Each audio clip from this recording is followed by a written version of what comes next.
पहले मुझे बिल्कुल ज़ीरो से बताओ, टेक्निक के नाम से आप स्टार्ट करो कि क्या टेक्निक है और ये कैसे काम करती है, इससे कैसे हेल्प होती है लोगों की, देन मैं अपने क्वेश्चन स्टार्ट करूँ। That's really wonderful. ये सही तरीका है चीज़ों को समझने का। How you started taking interest in this particular subject, या किस न किस तरह से आपकी लाइफ शेप हुई है क्या? बहुत सिंपल जर्नी है।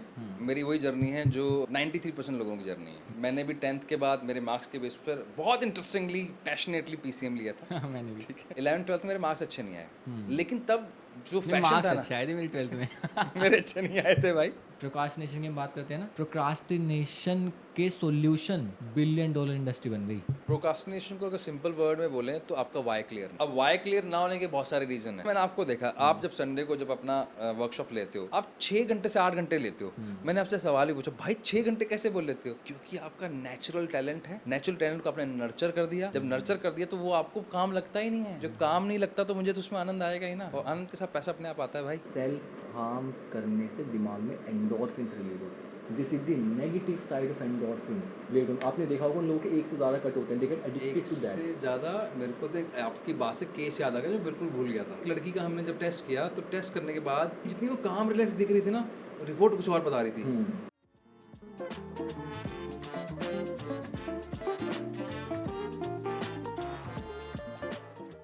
हाँ जी, तो हमारे पास 2-3 तरीके हैं पॉडकास्ट स्टार्ट करने के। या तो मैं वेलकम करूँ, वेलकम टू दिस पॉडकास्ट, जो कि आपको अजीब लगेगा क्योंकि हमें बहुत देर हो गई यहाँ पे। बाकी आपका इंट्रोडक्शन यहाँ पर हम भी स्टार्ट करेंगे इससे पहले, जैसे इंट्रो होगा। बट पॉडकास्ट स्टार्ट करने से पहले मुझे पता है पॉडकास्ट बहुत इंटरेस्टिंग होने वाला है, मेरे लिए भी और सुनने वालों के लिए भी। चाहे वो अपनी लाइफ के किसी भी एक्सपेक्ट में हेल्प चाहता हो, relationship, career, family, health, it could be anything.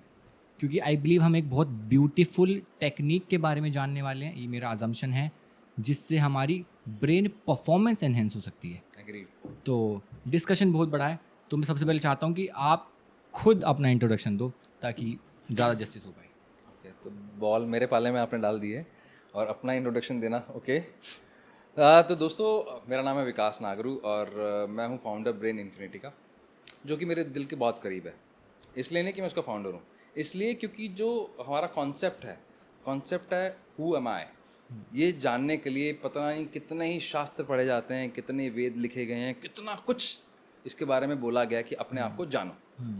तो जब हम डिजिटल एरा में रह रहे हैं, इस नए युग में रह रहे हैं, तो हमने इस टेक्नोलॉजी को ग्रैप्स किया, उसको पकड़ा और उसके अकॉर्डिंग, उसके बेस पर हम हेल्प करते हैं अपने आप को समझने में। दूसरों को हेल्प करते हैं वो अपने आप को समझ सकें। जब मैं बात करता हूँ कि अपने आप को समझ सकें, मतलब आपका बिहेवियर क्या है, आप किस तरह सोचते हो, आप किसी भी सिचुएशन को कैसे देखते हो, पॉजिटिवली देखते हो कि नेगेटिवली देखते हो, या आपका विज़न कैसा है, विज़न है भी या नहीं है। ऐसा कुछ भी सवाल अगर आपके मन में है, आप किसी तीसरे पर्सन पर डिपेंड मत होइए। ये टूल आपको बहुत हेल्प करता है। ये हमारा जो ब्रेन मैपिंग टेस्ट है, यही हमारा विज़न है कि हर व्यक्ति अपने आप को जान सके, अपने बारे में अवेयर हो सके, उसे एक्सेप्ट कर सके और फिर अपना एक एक्शन प्लान बना सके। यही है मेरे बारे में। Very interesting, thank you so much. आपने कम ही बताया, वैसे तो आपकी तो सारी चीज़ें हम जान सकते हैं बारे में। एंड मैं भी एक साइकोलॉजिस्ट हूँ। एंड मैं हम डिस्कस क्यों कर रहे हैं, इसका मतलब ये क्योंकि हम हमारा जो विजन है वो कहीं ना कहीं जाके मिलता है। एग्रीड। ठीक है, तो क्योंकि हम भी बात करते हैं टेक्निकली कि एक इंसान, एक इंडिविजुअल अपना बेस्ट वर्जन कैसे बन सकता है, फिजिकली, मेंटली, फाइनेंशियली, हर एक तरह से आप वो एक हाई परफॉर्मेंस इंडिविजुअल कैसे बन सकता है। एंड जब मैं आपसे मिला तो मैं थोड़ा बहुत जानता था, थोड़ा बहुत समझता था, लेकिन जो मेरी क्यूरियोसिटी थी वो 10x हो गई।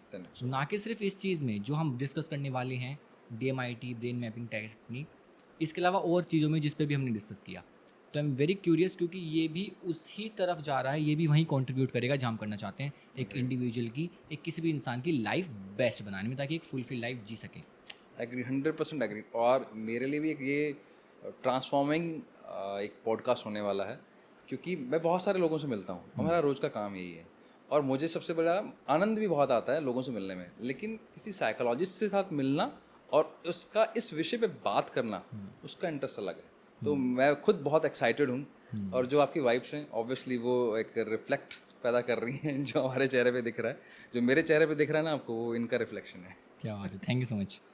तो हम ना अपना स्टार्ट करते हैं डिस्कशन, और इस डिस्कशन में जाते जाते और थोड़ा डीप जाएंगे, एंड थोड़े ऐसे क्वेश्चंस के भी आंसर करने की कोशिश करेंगे जो लोगों के मन में डाउट हो सकते हैं। तो सबसे पहले अगर मैं डिस्कस करूँ तो आप पहले मुझे बिल्कुल ज़ीरो से बताओ, टेक्निक के नाम से आप स्टार्ट करो कि क्या टेक्निक है और ये कैसे काम करती है और इससे कैसे हेल्प होती है लोगों की, देन मैं अपने क्वेश्चन स्टार्ट करूँगा। That's really wonderful. ये सही तरीका है चीज़ों को समझने का। देखिए क्या होता है, जब भी कोई बच्चा अपनी माँ के गर्भ में होता है तो 13th वीक से उसका ब्रेन बनना स्टार्ट होता है। जब ब्रेन बनता है साइमल्टेनियसली उसी समय पर फिंगर टिप्स भी बनने शुरू हो जाते हैं। That is based on neuroscience जो मैं आपको बता रहा हूँ, ठीक है? और 21st वीक तक वो बनते हैं, ठीक है? उसके बाद भी नर्चर होता है, उसके पहले भी होता है, लेकिन यही एक समय है जब उसका ब्रेन बनता है और सेम टाइम पे उसके फिंगरप्रिंट बनते हैं। हमने क्या किया, हम फिंगरप्रिंट्स को, फिंगर टिप्स जिसको हम बोलते हैं, फिंगर टिप्स को रीड करते हैं, क्योंकि फिंगर टिप्स आपके डायरेक्टली ब्रेन के साथ कनेक्टेड है एज पर न्यूरो साइंस। अगर हम फिंगर टिप्स को पढ़ लें उससे ये पता लग जाता है ब्रेन कैसा है। अब ब्रेन कैसा का क्या मतलब है, ब्रेन की डेंसिटी क्या है। डेंसिटी का क्या मतलब है, ब्रेन में कितने न्यूरॉन्स मिले हुए होंगे, वो एरिया कितना बड़ा मिला है आपको। जैसे ब्रेन के मैं बताऊं आपको एक लेमन टर्म में, 5 इधर रूम्स हैं, 5 इधर रूम्स हैं, यानी कि लेफ्ट ब्रेन में 5 कमरे हैं, राइट ब्रेन में भी 5 कमरे हैं। उस कमरे का साइज क्या है वो इस फिंगर टिप से पता लग जाता है। दूसरा क्या पता लगता है, उसका एंट्री गेट कौन सा है। एंट्री गेट का मतलब क्या है, जैसे आपके पास आईफोन है या एंड्रॉयड फ़ोन है, उसका काम एक ही है लेकिन प्रोसेसर अलग अलग है ना। समझने का तरह, यानी कि इनपुट जो ले रहे हो उसको प्रोसेस कैसा करेंगे उसके पीछे का सॉफ्टवेयर डिपेंड करता है। तो हम ये समझने की कोशिश करते हैं कि वो ब्रेन का प्रोसेसर कैसा है, क्वालिटी कैसी है उसकी। डेंसिटी पता लग गई, क्वालिटी पता लग गई। तो जब आपको ये दो चीज़ें पता लग जाएं, इंटरेस्टिंगली आपको ये पता लग जाता है कि जब आपको ब्रेन का स्ट्रक्चर पता है, अब आपको अपनी लाइफ को डिज़ाइन कैसे करना है, वहाँ हम आपको हेल्प करते हैं। तो हम स्ट्रक्चर बताते हैं, डिज़ाइन करने के लिए क्या डूज हैं उसमें आपको हेल्प करते हैं, क्या डोंट हैं वो भी बताते हैं। तो ये हमारा काम है, इसे बोलते हैं ब्रेन मैपिंग टेस्ट, या इसको आम भाषा में बोलते हैं फिंगर टिप टेस्ट। DMIT यही चीज़ है, हाँ, उसी का एक टर्म है। DMIT उसी का भी एक टर्म है, हमने इसको तो बहुत सिंप्लीफाई कर दिया। Brain mapping test. Brain mapping test. Interesting. तो बिफोर गोइंग फॉरवर्ड मुझे एक स्टेप पीछे जाना है। आई वॉन्ट यू टू, आपने भी बहुत सारी स्टडी की, I want you to talk about brain. You can use technical terms, you can use layman terms, but I want you to like tell us the basic functioning of a brain, कि कौन सा part क्या, उसके बाद ही तो हम technique को I believe ज़्यादा अच्छे से समझ पाएंगे। एग्रीड। प्लीज़। आप जैसे अगर हम जैसे जब भी कोई भी टीचर अपनी क्लास में पढ़ा रहा होता है, 40 बच्चे हैं वहाँ पे, 30 बच्चे हैं, सेम टॉपिक पढ़ा रहा है, सेम वेवलेंथ से पढ़ा रहा है, सेम इंटेंट से पढ़ा रहा है, ऐसा क्या कारण है कि उन 30 के 30 बच्चों में अलग अलग तरह से इंफॉर्मेशन जा रही है। यानी कि हमारा ब्रेन का इनपुट लेने का तरीका सबका अलग अलग है। और इंटरेस्टिंगली आपको आइडेंटिकल ट्विंस में डीएनए सेम मिल जाएगा।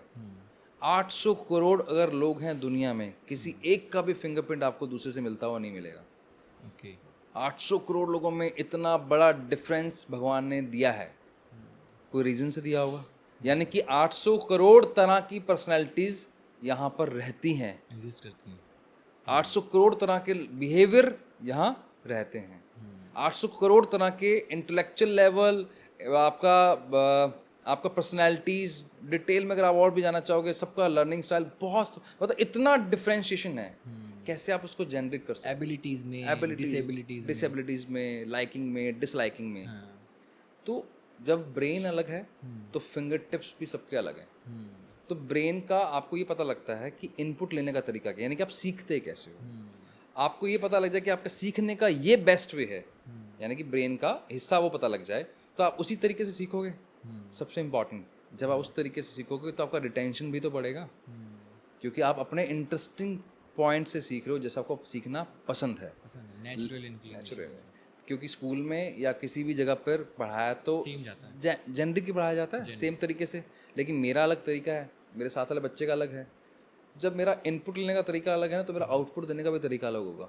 ये पॉइंट समझिए। क्यों? क्योंकि मेरा प्रोसेसर अलग अलग है। तो ब्रेन से वो समझ में आता है कि इसका इनपुट क्या है, ये प्रोसेस कैसे करेगा और आउटपुट कैसे देगा। तो हम ये 3 चीज़ों पे काम करते हैं, एक सिंपल टर्म्स में अगर मैं बात करूँ आपसे तो। हाँ, इसी के साथ साथ I also want to know about the function, brain हमारा कैसे काम करता है। अगर अच्छा, टेक्निक से पहले बात करें, ब्रेन कैसे काम करता है ब्रेन कैसे काम करता है जनरली आपके हिसाब से, जो भी हमारे जो लोग समझ पाए कि हाँ, अगर हम अपने ब्रेन के बारे में समझ रहे हैं कि हम अपने ब्रेन की परफॉर्मेंस कैसे बढ़ा सकते हैं, उसको समझ के, अपने इनेट टैलेंट को समझ के, अपनी जो भी नेचुरल इंक्लिनेशन है उसको समझ के, जैसा आपने बताया सारी दुनिया इसी के ऊपर लगी है अपने आप को समझने अपने में। समझने में एंड एक साइंटिफिक तरीका हो और इसका इससे बढ़िया तो कोई बात है ही नहीं। साइंस भी ऐसी नहीं कि कोई सूडो साइंस, जैसे इस ये भी मेरा क्वेश्चन आएगा बाद में, बट आप समझ गए होगे क्या क्वेश्चन आएगा।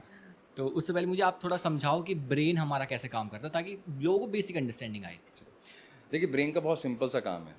आप जो सोचते हो और जो करना चाहते हो, अगर आपको हाथ ऊपर उठाना है तो हाथ कैसे ऊपर उठा, किसने उठाया, आपका प्रोसेसर ये है। आपके दिमाग ने, जैसे आपके मन में बात आई, आपके दिमाग ने अपने हाथ को इंस्ट्रक्शन दिया कि हाथ ऊपर उठना चाहिए, लेकिन इंस्ट्रक्शन कैसे गई, इनपुट लिया ना आपने। आपको ये जो आप जो सामने पढ़ रहे हो या हमें सुन रहे हो, ये सुन के जो हमारी भाषा समझ रहे हो, ये किसका काम है, ये ब्रेन का काम है। इसको और सिंपल करते हैं, अपने कोशिश करते हैं। आपने कभी देखा है जैसे एक ज़मीन है, उस ज़मीन पर कोई गेहूँ या कोई चावल या कोई धान उगा रहा है, वहीं एक साथ वाला किसान है वहाँ पर केसर उगा रहा है, या वहाँ पर कोई अलग तरह की खेती कर रहा है, उससे 10 गुना ज़्यादा पैसा कमा रहा है। 10 मतलब सेम जगह सेम पोटेंशियल से 10 गुना ज़्यादा वो रिटर्न ले रहा है। क्यों? क्योंकि उसने पहले उस ज़मीन का फर्टिलाइज टेस्ट करवाया, वो किसके लिए बना हुआ है, उसके अकॉर्डिंग क्या क्या किया जा सकता है, उसकी स्ट्रेंथ क्या है उस ज़मीन की, वो चेक कराया, और फिर उसी चीज़ पर फोकस करते हुए उस पर पैसा लगाया, जिससे उसी सेम ज़मीन से एक किसान अगर 10 रुपये कमा रहा है, उसी सेम ज़मीन से शायद उससे कम एफर्ट लगाकर, उससे कम मेहनत कर कर और स्मार्ट बनते हुए एक व्यक्ति उसी 10 रुपये की जगह 1000 रुपये कमा रहा है। Same with the brain. Very interesting. तो ब्रेन को समझना बहुत सिंपल है, उसका इनपुट समझ लो, ब्रेन सीखता कैसे, और ब्रेन को सीखने के बाद समझ में क्या आता है वो समझ लो, और उसके बाद उससे कैसे काम ले सकते हो, आउटपुट कैसे ले सकते हो। ब्रेन का नियम सिंपल है, जिसको बोलते हैं यूज इट और लूज इट। ब्रेन को वो दे दो जो मांगता है, सबका ब्रेन अलग अलग मांगता है, और वो ले लो जो आप लेना चाहते हो। अलग अलग मांगता है मतलब? आपकी ब्रेन की नीड हो सकती है अलग हो, आपको लोगों से बात करना पसंद हो, ओके ओके ओके। मेरे को हो सकता है कि अकेले में पढ़ना पसंद हो। मैंने अगर ब्रेन को फीड कर दिया जो उसको पसंद है, ये पता होना चाहिए कि उसको क्या पसंद है, और फिर वो मुझे वो दे देगा जो मेरे सपने हैं, जिसको मैं सक्सेस बोलता हूँ। वेरी इंटरेस्टिंग, बहुत सिंपल तरीके से बताया आपने, ये भी मेरे को अच्छा लगा। एंड मैं चाहता हूँ कि अभी हम डिस्कस करेंगे धीरे धीरे DMIT टेक्निक के बारे में या ब्रेन मैपिंग टेस्ट के बारे में, कि फंडामेंटल आइडिया ये है कि आपके फिंगर टिप से ये पता चला जा सकता है कि आप कितना पाने में हो, क्या आपका टैलेंट है, क्या आपकी कैपेबिलिटीज है, और सबसे बड़ी बात, ताकि आप, मेरी अंडरस्टैंडिंग ये है, ताकि आप ट्रायल एंड एरर में टाइम वेस्ट ना करो। एग्रीड, 100%, बिल्कुल पिन पॉइंटेड, बिल्कुल सही कहा। ताकि आप एग्जैक्ट, आपको पता चल पाए। जैसे इंसान को यही सवाल का जवाब ढूंढने में बहुत साल लग जाते हैं कि भैया मैं चाहता क्या हूँ करना, अब उसे लोग पैशन शब्द दे दें या कुछ शब्द दे दें, क्योंकि हम सेम चीज़ पढ़ते हैं, सेम उसमें से ही कुछ ढूंढ ले, बट अगर उसे इस टेक्निक के हिसाब से उसे पता चल सकता है कि उसका नेचुरल इंक्लिनेशन क्या है, जिस पे अगर वो एफर्ट डालेगा तो रिजल्ट जल्दी आएगा और फास्ट आएगा, अच्छा आएगा। अच्छा इसलिए आएगा, और साथ में इसका सबसे इंपॉर्टेंट फैक्टर देखो, आप जब आपको रिजल्ट अच्छे आते हैं ना, तो आप और पैशनेटली उसके लिए और काम करना शुरू करते हो। जब और पैशनेटली करते हो तो आप, ऑब्वियसली बात है, आप अपने पसंद का काम कर रहे हो। जैसे मैंने आपको देखा, आप जब संडे को जब अपना वर्कशॉप लेते हो, आप 6 घंटे से 8 घंटे लेते हो। मैंने आपसे सवाल ही पूछा, भाई 6 घंटे कैसे बोल लेते हो? क्योंकि आपका नेचुरल टैलेंट है, नेचुरल टैलेंट को आपने नर्चर कर दिया। जब नर्चर कर दिया तो वो आपको काम लगता ही नहीं है। जो काम नहीं लगता तो मुझे तो उसमें आनंद आएगा ही ना, और आनंद के साथ पैसा अपने आप आता है भाई।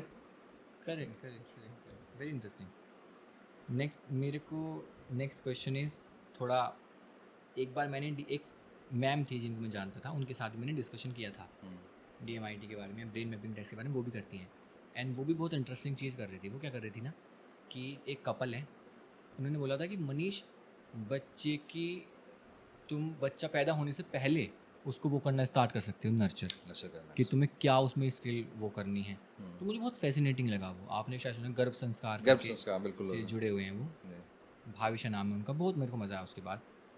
तो मैंने, हुआ क्या, जब मैंने पॉडकास्ट उनके साथ किया उसके बाद मैंने रिसर्च की, पहले नहीं की, मैं क्यूरियस इतना था, फैसिनेटेड इतना था कि मेरे को भाई बात करनी है। जब मैंने रिसर्च की तो आई गॉट टू नो कि हम बात कर रहे हैं this is a scientific way, इसकी रिपोर्ट आती है अच्छी खासी, आप रिपोर्ट दे तो डिटेल तुम्हारे ब्रेन का एनालिसिस होता है, left brain, right brain, prefrontal, this that, each and every factor. लोग फिर भी कुछ लोग कहते हैं ये सूडो साइंस है, ये साइंटिफिक है ही नहीं। वो क्या है, पहले ये बताओ कि कहते हैं कि देखिए जब हम बात वर्ड यूज़ करें ना फिंगर टिप एनालिसिस हाँ या फिंगरप्रिंट एनालिसिस, तो दिमाग में पहले क्या आता है? पामेस्ट्री। ठीक है, ओके हाँ हाँ तो उसके दिमाग में कनेक्ट करता है। अब मान लीजिए मेरा एक्सपीरियंस या मेरा बिलीफ सिस्टम डिपेंड करता है। मैं साइंस पे तो विश्वास करता हूँ, मैं लॉ ऑफ ग्रेविटी को ठुकरा सकता हूँ क्या? कोई चीज़ ऊपर जाएगी तो नीचे आएगी आएगी, that is true because that's we are talking about law. Law है वो। लेकिन जब मैं किसी सूडो साइंस की बात कर रहा हूँ, जबकि है वो साइंस ही, लेकिन अगर उसको रिप्रेजेंट करने वाला अगर इतना स्ट्रांग नहीं है या उतना लॉजिकल बात नहीं कर रहा, तो वो सूडो साइंस की तरह रिप्रेजेंट होती है नहीं pseudo science. Late me clear over here, astrology is a science, okay. लेकिन जब मैं बात कर रहा हूँ फिंगर टिप एनालिसिस की, हम तो न्यूरो साइंस की बात कर रहे हैं। ये पहले यही सेम टेक्नोलॉजी डाउन सिंड्रोम के केसेस को जानने के लिए होती थी। क्या उनसे सिंड्रोम? डाउन सिंड्रोम एक केसेस होता है जहाँ पर एक किसी सिम्टम्स होते हैं ऐसे कुछ, तो उस केस को समझने के लिए फिंगर टिप एनालिसिस किया जाता था। ओके, तो बहुत सिंपल टर्म है, ये होता आया है, मतलब कोई ऐसा नहीं है कि मेडिकल टर्म है, मेडिकल में यूज़ होता है। बहुत जगह ऐसी जगह यूज़ होता है जो फोर्सेस यूज़ करती हैं किसी के बिहेवियर को समझने के लिए, क्योंकि आपका ब्रेन मिला हुआ है, उसके रिप्रेजेंट आपका जो ब्रेन मिला हुआ है उसका रिप्रेजेंटेशन यहाँ टिप्स पे हो रहा है। टिप्स से आप अपने ब्रेन को समझ सकते हो। आपके हमारे शास्त्रों में भी लिखा हुआ है और न्यूरो साइंस भी बोल रही है, हमारी भृगु संहिता में भी लिखा हुआ है और न्यूरो साइंस भी बोल रही है। और इससे न्यूरो साइंस वाई, आपका जो ब्रेन है ना, बहुत इंटरेस्टिंग बताता हूँ, let me remove my specs. Like this is connected like this is your prefrontal lobe, this is frontal lobe, this is your parietal, this is temporal and this is your occipital एक बार lobe. थोड़ा धीरे धीरे बता दो। Okay, your brain is connected like this, हाँ your left hand is connected with your right brain, okay this is your prefrontal lobe, ठीक है। This is your frontal lobe, this is your parietal, this is temporal and this is occipital lobe. This is मतलब ये represent कर रहा है। Represent कर रहा है, और ये मैंने नहीं बनाया है, न्यूरो साइंस बोल रही है।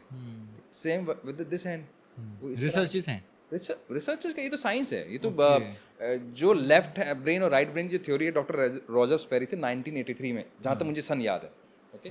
उन्होंने ही तो लेफ्ट ब्रेन और राइट ब्रेन की थ्योरी दी थी, हाँ हाँ हाँ उससे पहले तो ये थ्योरी नहीं थी। उन्होंने कैसे किया? उन्होंने रिवर्स इंजीनियरिंग करी, बहुत इंटरेस्टिंग था। हाँ बताओ बताओ। इंटरेस्टिंग ये था, उन्होंने क्या किया, जितने भी हेड इंजरीज वाले केसेस थे ओके उनको पिक कर लिया, हाँ रिसर्च करना शुरू किया। अगर ब्रेन के इस हिस्से में चोट लगी है तो कौन से शरीर के भाग पर असर आया। मान लीजिए इधर चोट लगी है तो क्या उसका इधर वाला कान गया, सुनना हो गया कम हो गया, या आइज या लेफ्ट ये राइट वाली बॉडी के पार्ट पे कोई असर पड़ा, वाइस वर्सा। ऐसे उन्होंने बहुत सारे केसेस पर रिसर्च किया, तब उन्होंने theory the left brain theory and right brain split brain theory, यानी कि दो अलग अलग ब्रेन्स हैं, दो पार्ट्स हैं। वहाँ से फिर स्टैब्लिश हुआ कि इस तरह कनेक्टेड, क्रॉस कनेक्टेड है, इस तरह इस हाथ से ये वाला ब्रेन, ये मतलब क्रॉस है, ये वाला हाथ से ये वाला, ऐसे after studies and after study. फिर इसको और जब डीप डाउन किया गया तो पता लगा fingers are also connected like this. तो बहुत इंटरेस्टिंग है। इसलिए यहाँ एक सवाल आएगा, जब आप पूछो उससे पहले मैं जवाब देता हूँ। तो बहुत यहाँ पर क्योंकि कमेंट्स आने वाले हैं ना, जिनके हाथ नहीं होते क्या उनका दिमाग नहीं होता? हाँ हाँ हाँ सही बात है। चलो लेट मी क्लियर, यस, जिनका दिमाग नहीं होता उनके फिंगरप्रिंट्स भी नहीं होते। ओके दैट इज कॉल्ड एनेनकी फली केसेस। ओके वो एक ऐसा केस है जिसमें ब्रेन बनता ही नहीं है, बच्चे ने जन्म ले लिया, ब्रेन नहीं बना। ऐसा होता है? हाँ जी, अगर आप रिसर्च करेंगे गूगल पे जाकर तो आपको दिखेगा फिंगरप्रिंट्स ना के बराबर हैं। ओके हाथ नहीं होने से ब्रेन ना होना ऐसा नहीं है, लेकिन ब्रेन नहीं है तो फिंगर टिप्स नहीं होंगे, ना के बराबर होंगे। ये इतनी डीप स्टडी है। Very interesting, literally very interesting, बहुत फैसिनेटिंग भी है। एग्रीड। तो एक काम करते हैं ना, देखो मेरा मानना यह है ना, जब भी हम कोई चीज़ प्रेजेंट करते हैं लोगों के सामने, सो मज़ा जब आता है प्रेजेंट करने में, जब हमारी लाइफ में तो कुछ इम्पैक्ट आया उससे, मानते हो कि नहीं? Agreed. So I want you to tell little about how you started taking interest in this particular subject, and या किस न किस तरह से आपकी लाइफ शेप हुई है क्या? जैसे मैं जब अपनी चीज़ें सिखाता हूँ, पढ़ाता हूँ, तो सबसे ज़्यादा लोगों को जब समझ आती हैं चीज़ें जब मैं उनको बताऊँ कि हाँ मेरी लाइफ इस चीज़ से ऐसे शेप हुई है। तो आई बिलीव अगर आप इतने पैशनेट हो, कहीं ना कहीं वो कनेक्शन ज़रूर होगा। I want you to like, बहुत सिंपल जर्नी है मेरी, वही जर्नी है जो इस 140 करोड़ के लोग देश के अंदर 93% लोगों की जर्नी है। मतलब मैंने भी 10th के बाद मेरे मार्क्स के बेस पर बहुत इंटरेस्टिंगली पैशनेटली पीसीएम लिया था। मैंने भी। ठीक है। पीसीएम लेने के बाद जो टीनेजर के साथ होता है वो मेरे साथ भी हुआ था, हमारा थोड़ा ध्यान भटका, इधर उधर गए। 11th-12th मेरे मार्क्स अच्छे नहीं आए, लेकिन तब जो फैशन था ना, शायद ही मेरी 12th में मेरे अच्छे नहीं आए थे भाई। लेकिन हुआ क्या कि फैशन था तब इंजीनियरिंग करने का। करेक्ट। लेकिन जब 12th में मार्क्स अच्छे नहीं आए तो मेरा कॉन्फिडेंस शैटर्ड हो गया। मुझे लगा जब मेरे से 12th नहीं हुई तो मैं इंजीनियरिंग कहाँ से कर लूँगा, सवाल ही पैदा नहीं होता। तो आई ड्रॉप्ड, मैंने कहा मैंने इंजीनियरिंग नहीं करनी, जबकि मेरे फादर मुझे रेडी थे डोनेशन पे एडमिशन कराने के लिए, लेकिन मेरे में ही कॉन्फिडेंस नहीं था। फिर क्या हुआ, मैंने आर्ट्स में एडमिशन लिया, लेकिन मुझे पता लगा मैं आर्ट्स के भी लायक नहीं हूँ, क्योंकि मुझसे रटा नहीं जाता था। मुझे इंटरेस्ट रटा ये कि मुझे इंटरेस्ट ही नहीं आ रहा था उसमें। फिर उसके बाद मैंने ओ लेवल किया, ए लेवल किया, बीएससी आईटी किया, आईटी में ग्रेजुएशन किया। जब आईटी के अंदर मैं जॉब करने लगा मनीष भाई, तो सबसे बड़ी दिक्कत कहाँ आई, 6 महीने में मुझे मेरी लिमिटेशन पता लगी कि ये कोडिंग मुझसे नहीं होगी। तब तक मैं अपने पेरेंट का अच्छा खासा पैसा लगा चुका था। वो तो बहुत प्रेशर है, वो भी होता है प्रेशर वाली। फिर बाय गॉड ग्रेस मुझे चांस मिला, बैंक में जॉब मिली मुझे, प्राइवेट बैंक के अंदर। तो वहाँ स्टार्टिंग मैंने स्क्रैच से किया, क्योंकि मेरी सेम उस प्रोफेशन के अकॉर्डिंग मेरी क्वालिफिकेशन नहीं थी, तो स्क्रैच से शुरू किया, जीरो से शुरू किया। लेकिन इतनी इंटरेस्टिंग रही, being a non commerce guy, being a non management person, with in 4 years I am on a very good level. Okay. तो मुझे लगा यार मैं I can handle a team. मुझे बहुत मजा आ रहा है लोगों से बात करके। ये क्रेडिट मैनेजर था मैं, बिना उस बैकग्राउंड के, और मुझे ग्रोथ अच्छी मिल रही थी। हाँ। लेकिन कहीं ना कहीं एक छोटा सा ऐसा जो होता है ना मिसिंग पार्ट, कुछ का खुद का शुरू करना है, खुद का शुरू करना है, खुद का शुरू, ये चलता रहता था। लेकिन क्या करना है, क्यों करना है, होगा नहीं होगा, और एक बहुत सेफ जोन में और बहुत ही अच्छी वर्टिकल ग्रोथ के जोन में था मैं। तो ऐसा कोई था भी नहीं कि मुझे कुछ शिफ्ट करना है। फिर एक लाइफ का फेज़ आया जब लगा कि यार जब मेरा बेटा पैदा हुआ, तो वरना जब 1.5 महीने का था, तो मुझे लगा नहीं यार कुछ लेगेसी क्रिएट करनी है, ओके। जॉब से तो नहीं होगी, तो let's quit. I started something. लेकिन जिस बिजनेस के लिए मैंने ये सब कुछ किया, वो बहुत ज़्यादा लाइकिंग नहीं आई। जिस बिजनेस के लिए जॉब छोड़ी थी। जॉब छोड़ी तो वहाँ करने के बाद लाइकिंग नहीं आई, तो लोग मुझे बेवकूफ़ बोलते थे, क्या इतना बड़ी जॉब छोड़ के तूने ये स्टेप लिया बिना कुछ सोचे समझे। एक्चुअली मैं बताऊँ, जब आप डिसीजन लेते हो ना, आप लेते तो सोच समझ के ही हो, बाद में आप इसको कैलकुलेट करते हो कि सोचा समझा या नहीं समझा। क्योंकि अगर अच्छा हो जाता तो यार क्या गजब डिसीजन है यार, मान गए। है, और गलत हो गया यार, इससे बड़ा गधा कोई नहीं है। तो वो मेरे साथ भी हुआ। जो अच्छा डिसीजन है तो क्या डिसीजन है, तो यार खराब ये डिसीजन तो है क्या रिस्क decision टेकर है है? यार। ये बढ़िया था। बात वही है, बात वही है। क्या डिसीजन। क्या डिसीजन है। फिर इंटरेस्टिंगली क्या हुआ, जर्नी शुरू हुई, हम एजुकेशन लाइन में आए, फिर इस टेक्नोलॉजी के टच में मैं आया। तो वहाँ से मुझे पता लगा एक्चुअली मेरा इंटरेस्ट साइकोलॉजी में टच में कैसा है, वही पूछना मेरे को। वहाँ पे हमारे मिलने वाले थे, हम किसी ऑर्गेनाइजेशन के पार्ट थे। उस ऑर्गेनाइजेशन के अंदर इस टीम को बुलाया गया था जो ये कंडक्ट कर रहे थे। ठीक है। और मेरे लिए बहुत फैसिनेटिंग था यार, ऐसे कैसे पॉसिबल हो सकता है। और मैं तब इतना ज़्यादा इंटरेस्टेड हो गया मेरे कि लिए यार भी वैसे था। वैसा। तो मैं इमीडिएटली रात को 9 बजे उनको रिक्वेस्ट करूँ, सर मेरा टेस्ट कर दो, मुझे बताओ, मैं वह फंसा हुआ हूँ कि मुझे क्या करना है लाइफ में। और इतना पागलों की तरह पूछ रहा था उनसे। पॉइंट पकड़ पा रहा हूँ मैं, आपने बोला मैं फंसा हुआ हूँ लाइफ में, या मतलब आप इसको सॉल्यूशन की तरह देखने लगे थे। देख लें। Okay okay okay. क्यों? क्योंकि यार आप जब फ्लैशबैक लेते हो कि आप इस एज में हो जहाँ आपका एक बच्चा है 2 महीने का, 4 महीने का, 2 साल का, और आपने लाइफ में बहुत सारे डिसीजन ले लिए हैं, जॉब छोड़ना, आपने बहुत अलग अलग तरह से काम कर लिए हैं। अब आपके पास बहुत कम टाइम बचा है भाई, अगर सेटल नहीं हुए। ट्रायल एंड एरर वाला। हाँ, ट्रायल तो वही हम कर रहे थे, कुछ और पढ़ लिया, कभी कुछ, तो हमारे साथ लाइफ में वही चल रहा था। सबके साथ होता भी है सारी ना। तभी मैंने बोला कि हम 93% लोगों के अग्री पार्ट अग्री, हैं हाँ, जो जिनको कम क्लैरिटी है, जिनको पता ही नहीं करना है क्या है। इच्छा है, सोच, पता कुछ ऐसा दिखता है, पोटेंशियल ही नहीं पता भी हम किस लायक हैं, हमें मालूम ही नहीं। कौन बताएगा? मेरे टीचर ने मुझे बताया नहीं, मेरे पेरेंट्स को शायद उतना नहीं पता होगा, तो उनको मैं ब्लेम नहीं कर रहा हूँ। पॉइंट ये है कि मुझे कौन बताएगा। मेरी एबिलिटी अगर मुझे नहीं पता, तो जैसे ना ज़मीन के अंदर अगर सोना गड़ा हुआ है, तो सोना थोड़ा कि चिल्ला के बोला कि मुझे बाहर निकालो। वो तो गार्ड जिसने खोदना है, जिसने तराशना है, उसको पता है ना यार। तो हम में तो सोना है, अब तराशने वाला तो मिले। तो ये टेस्ट वो तराशने का काम करता है। फिर क्या हुआ? फिर हमने टेस्ट कराया तो मुझे पता लगा यार मेरा मैनेजमेंट अच्छा है, जो कि मैं बैंकिंग में टेस्ट भी ये कर आपको पता चला टेस्ट टेस्ट से। डिटेल में बताओ क्या क्या पता चला थोड़ा। मुझे टेस्ट से पता लगा ना, मुझे ना लोगों से बात करना बहुत पसंद है। ठीक है। I love to be on centre of attraction. मुझे लोगों को हेल्प करने में बड़ा मजा आता है। एम्पैथी मेरी बहुत स्ट्रांग है, सिंपैथी बहुत स्ट्रांग है। आई एम इमोशनल पर्सन, तो I love to help them. तो मुझे उस तरह के फील्ड में कुछ काम करना चाहिए।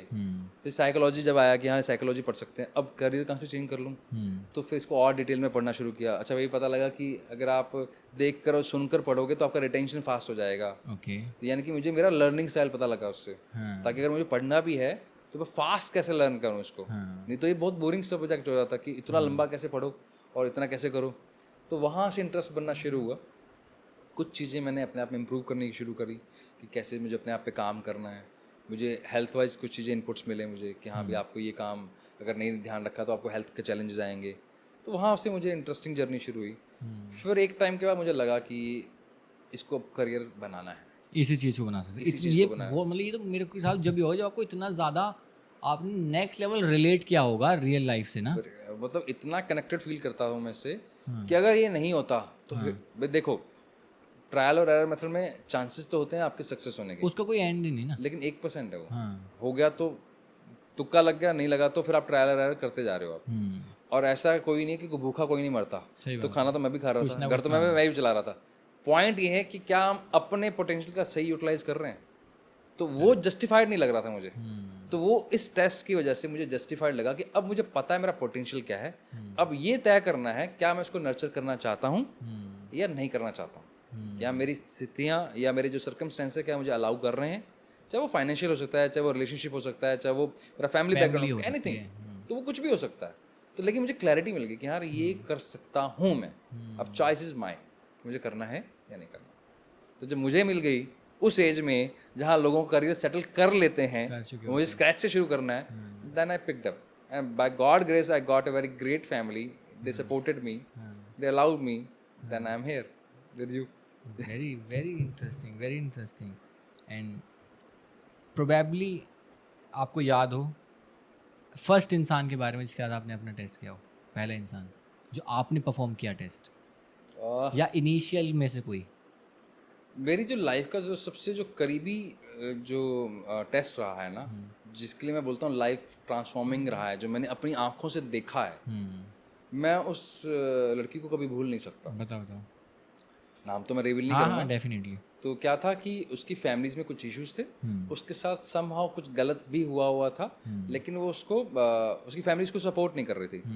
वो हमारे पास आए थे उसके लिए सही करियर डिसीजन लेने के लिए, सिर्फ एक काम के लिए आए थे, करियर के लिए। सिर्फ करियर। इसके बारे में कोई डिस्कशन नहीं हुआ, मेजोरिटी लोग बात ही उस बारे बात में ही नहीं करते हैं, करते। करियर तक ही रुक जाते हैं। लेकिन क्योंकि इस फिंगरप्रिंट टेस्ट का जो सबसे बड़ा प्लस पॉइंट है वो ये है कि ये आपको अनबायस्ड अप्रोच देती है, क्योंकि आप सवाल नहीं पूछ रहे, आप जज नहीं कर रहे, आप सामने वाले पर डिपेंडेंट नहीं हो कि वो आपको क्या बताएगा। ये साइकोमेट्रिक टेस्ट की तरफ जा रहे हो आप। उससे सवाल पूछते हैं ना।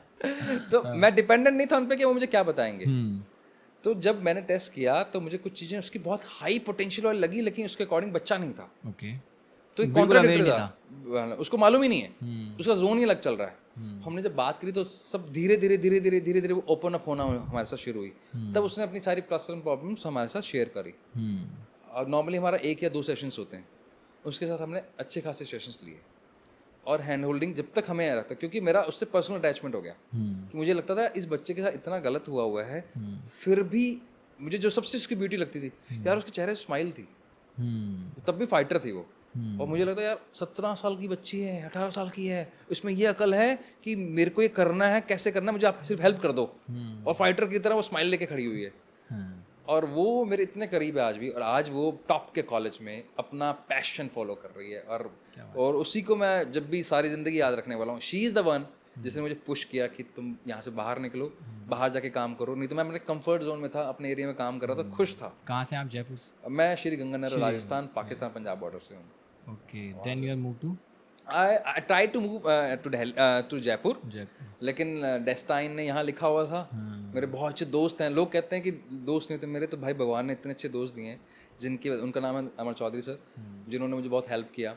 और यहाँ मतलब हर तरह की हेल्प दी, नेटवर्किंग में, घर दिलाने में, इवन इमोशनल हेल्प की कि अगर मैं मान लो लोनलीनेस फील करता हूँ तो वो मेरे साथ आते हैं। तो he is the gem actually. और मुझे आज तक भगवान की दया से कोई गलत व्यक्ति कभी मिला नहीं, क्या मुझे हमेशा अच्छे ही मिले। Very interesting, very interesting. और ये जो शुरुआत वाले, ये एक कॉन्फिडेंस तो जब गेन होता है मेरे हिसाब से जब वो चीज़ हमारे लिए काम करे, अगला स्टेपिंग स्टोन जब होता है जो हमारे वजह से स्टूडेंट के लिए वो चीज़ काम करे। एंड वो चीज़ असलियत में एनकरेज करती है कि यार ये चीज़ पहुंचनी चाहिए लोगों तक। सेम विद मी, मैंने जब साइकोलॉजी पढ़नी स्टार्ट की, मैं कंप्यूटर साइंस ग्रेजुएट हूँ, सब जानते हैं, दिल्ली यूनिवर्सिटी से कंप्यूटर साइंस पढ़ी है मैंने, बैचलर्स। तो जब लॉकडाउन लगा तो लॉकडाउन के टाइम पे टाइम तो था भाई, तो instead of doing something like Netflix and other thing, मैंने डिप्लोमा किया 1 साल का psychology, applied psychology. Interesting, very interesting. तो उसके बाद मेरा इंटरेस्ट जागा। इंटरेस्ट तो पहले से ही था, अब 1 साल का डिप्लोमा करने के बाद भी और इंटरेस्ट बचा रह गया, मतलब दिस इज समथिंग ना। नहीं तो फैसिनेशन में तो हर कुछ अच्छा लगता हर है, कोई अच्छा लगता है एक साल बाद भी टिका रहेगी, मैं यार देयर इज समथिंग, तो then I pivot to masters in computer science to psychology. Altogether different हाँ एरिया। सिंपल, जो ले डिसीजन लेके छुट्टी करो, बाद में रिग्रेट नहीं चाहिए ना। बहुत बढ़िया। वो ले लिया। तो मैंने वो शुरुआत में जो साइकोलॉजी पढ़नी शुरू करी थी, वो शुरू करी थी अपने बेनिफिट के लिए, without any motive to become a psychologist और एनीथिंग, कि मेरी भी हेल्प होगी, और मेरे को मज़ा आ रहा है पढ़ने में। एंड जब मेरी हेल्प हुई, क्योंकि मैं स्टक था अपनी जर्नी में, प्रोकास्टिनेशन, ये सारी चीज़ों में, psychology help me understand the root cause. उसके साथ साथ जब मैंने दूसरों की हेल्प करनी शुरू करी, तो और कॉन्फिडेंस आया, सेम मैं वो रिलेट कर पा रहा हूँ स्टोरी से, तो वेरी इंटरेस्टिंग। आपने एक चीज़ नोट की, जब आप साइकोलॉजी के बारे में बात कर रहे हो ना, हाँ कंप्यूटर साइंस पे जब आपने बात की तो चेहरे पे वो उतना क्या कहते हैं, लाइट नहीं थी। हाँ लेकिन जैसे ही आपने साइकोलॉजी बोला तो एकदम चेहरा खिल गया आपको। That is called passion, that is called liking what I like and what I am doing. ये सबकॉन्शियस है, ये subconscious, that's not in your, that's beyond your. आसपास ऑब्जर्व होता है, तू वो फेंकते हो, तुम अपना प्रोजेक्ट करते हो अपनी फेस के through. Here we can help, यही हम हेल्प करते हैं। एग्जैक्टली अब पैशन कहाँ है, बट ये तो luckily you got, I also got luckily कि हाँ मुझे चांस मिल गया। सबको काम मिलता, correct, that is the interesting. तो आप मेरे को बताओ प्रोसेस के बारे में, क्या प्रोसेस। होता है, कैसे होता है? बहुत सिंपल सा प्रोसेस है, बिल्कुल सिंपल सा प्रोसेस है। हमें सिर्फ नाम चाहिए, अगर बताना चाहो तो। जेंडर जरूर चाहिए, क्योंकि कुछ चीज़ें हम जब बात करते हैं तो हमें जेंडर पता होना चाहिए, ठीक है। और एज, ठीक है। और चाहिए हमें finger tips, that's it. Fingerprint कैसे लोगे? फिंगरप्रिंट्स लेने के दो तरीके होते हैं। एक हमारे पास, अगर आप यहीं पे हैं, आसपास हैं, जहाँ हमारी टीम है, तो एक डिवाइस होता है, डिवाइस हमारे एक सॉफ्टवेयर से कनेक्टेड है, तो वहाँ से आप प्रिंट्स दे सकते हो। अदरवाइज जो मोस्टली हम काम करते हैं नेशनली इंटरनेशनली, हमारे पास फिंगरप्रिंट्स एक हमारे पास सिस्टम है, ऑनलाइन प्रिंट्स आ जाते हैं हमारे पास। It will take 3 working days to get analysis done. 3 दिन में रिपोर्ट आ जाती है। सेकंड स्टेप है रिपोर्ट आने का। थर्ड स्टेप है 1-on-1 काउंसलिंग। रिपोर्ट हम तब तक शेयर नहीं करते जब तक आपके साथ सिटिंग नहीं हो अच्छा, काउंसलिंग भी होती है? 1-on-1 काउंसलिंग है। पूरा उस रिपोर्ट को आपको बताया जाता है और आपको पूरा समझाया जाता है, और clear cut dos and don't पे बात होती है, ये करना है और ये नहीं करना है। क्लियर कट रिकमेंडेशंस होती है, उसके बाद रिपोर्ट शेयर हो जाती है। क्या बात है, आपने मतलब मेरे को थोड़ा कन्वर्सेशन का गाइडेंस दिया है। थोड़ा मुझे रिपोर्ट के बारे में बताओ, क्या होता है उस रिपोर्ट में? देखो थोड़ा रिपोर्ट, अगर आप डिटेल में भी जा सकते हो। ठीक है। रिपोर्ट का पर्पस बहुत सिंपल है। उस रिपोर्ट के अंदर हम 5 मिनिमम पैरामीटर्स पर बात करते हैं। मिनिमम, पहला, आपका बिहेवियर क्या है। Okay, why I am talking about behaviour.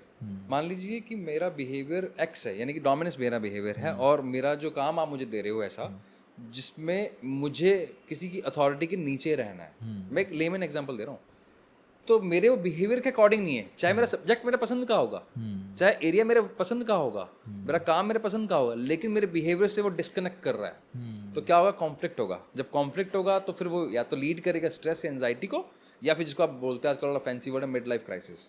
तो बिना बिहेवियर को समझे अगर आप करियर का डिसीजन लेते हो तो ब्लंडर होता है। तो हम पहले बात करते हैं बिहेवियर पे, कि इस ब्रेन का बिहेवियर कैसा है। फिर हम बात करते हैं इसका कौन सा ब्रेन ज़्यादा एक्टिव है, लेफ्ट ब्रेन के राइट ब्रेन। इससे फर्क पड़ता है? इसका फ़र्क कैसे पड़ता है? अगर मैं एक लेमन टर्म में बात करूँ, लेफ्ट ब्रेन मतलब analytical brain, okay, right brain मतलब क्रिएटिव ब्रेन, इमोशनल ब्रेन। हाँ, दोनों का बैलेंस होना जरूरी है, ठीक है ना।